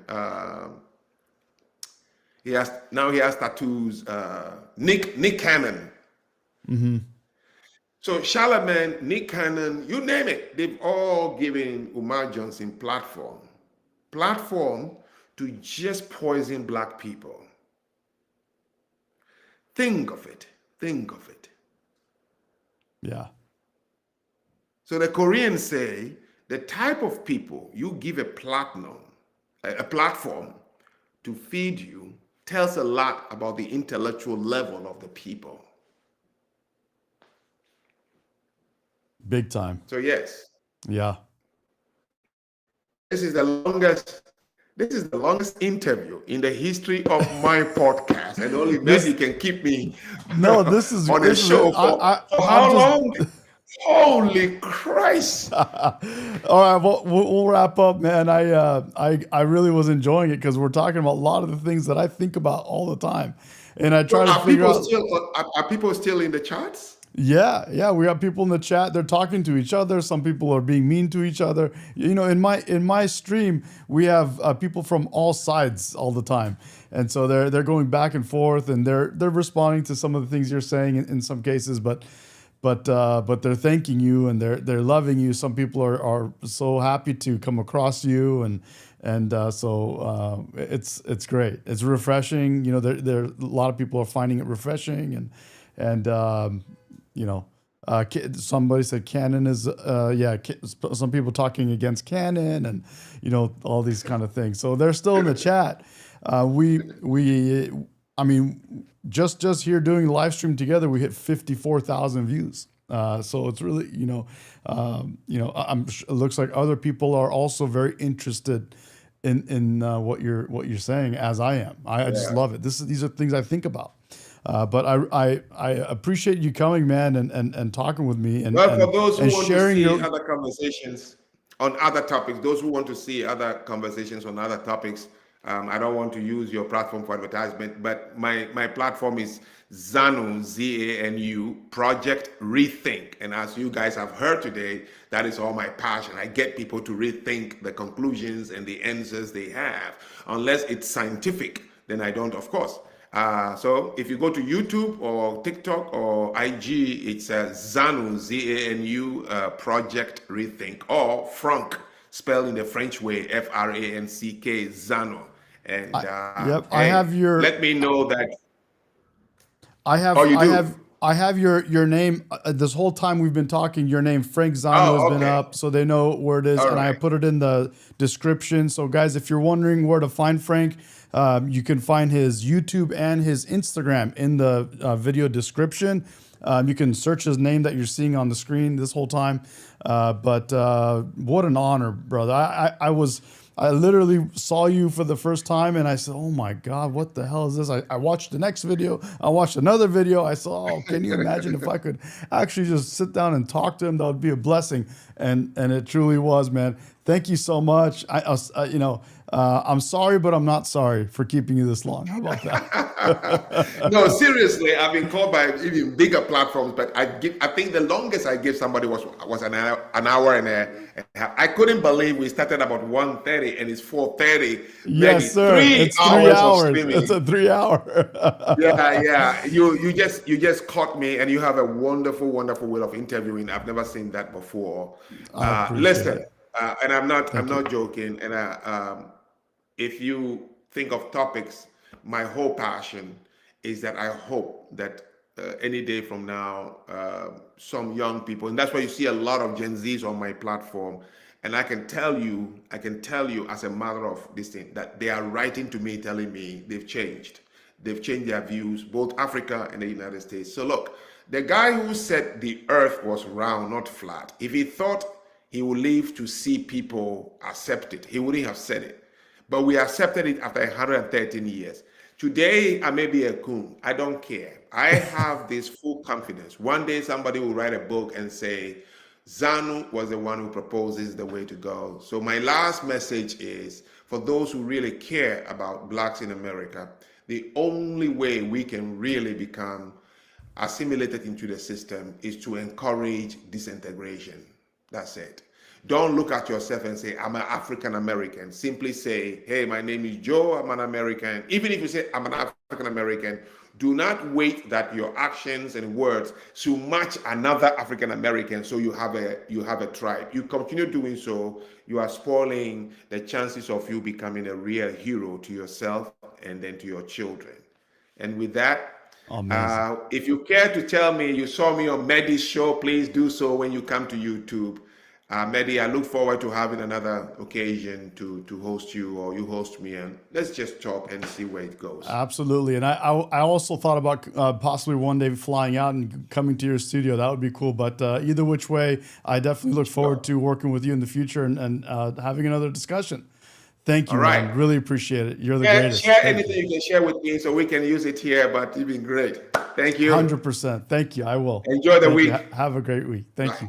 All Bye-bye. right.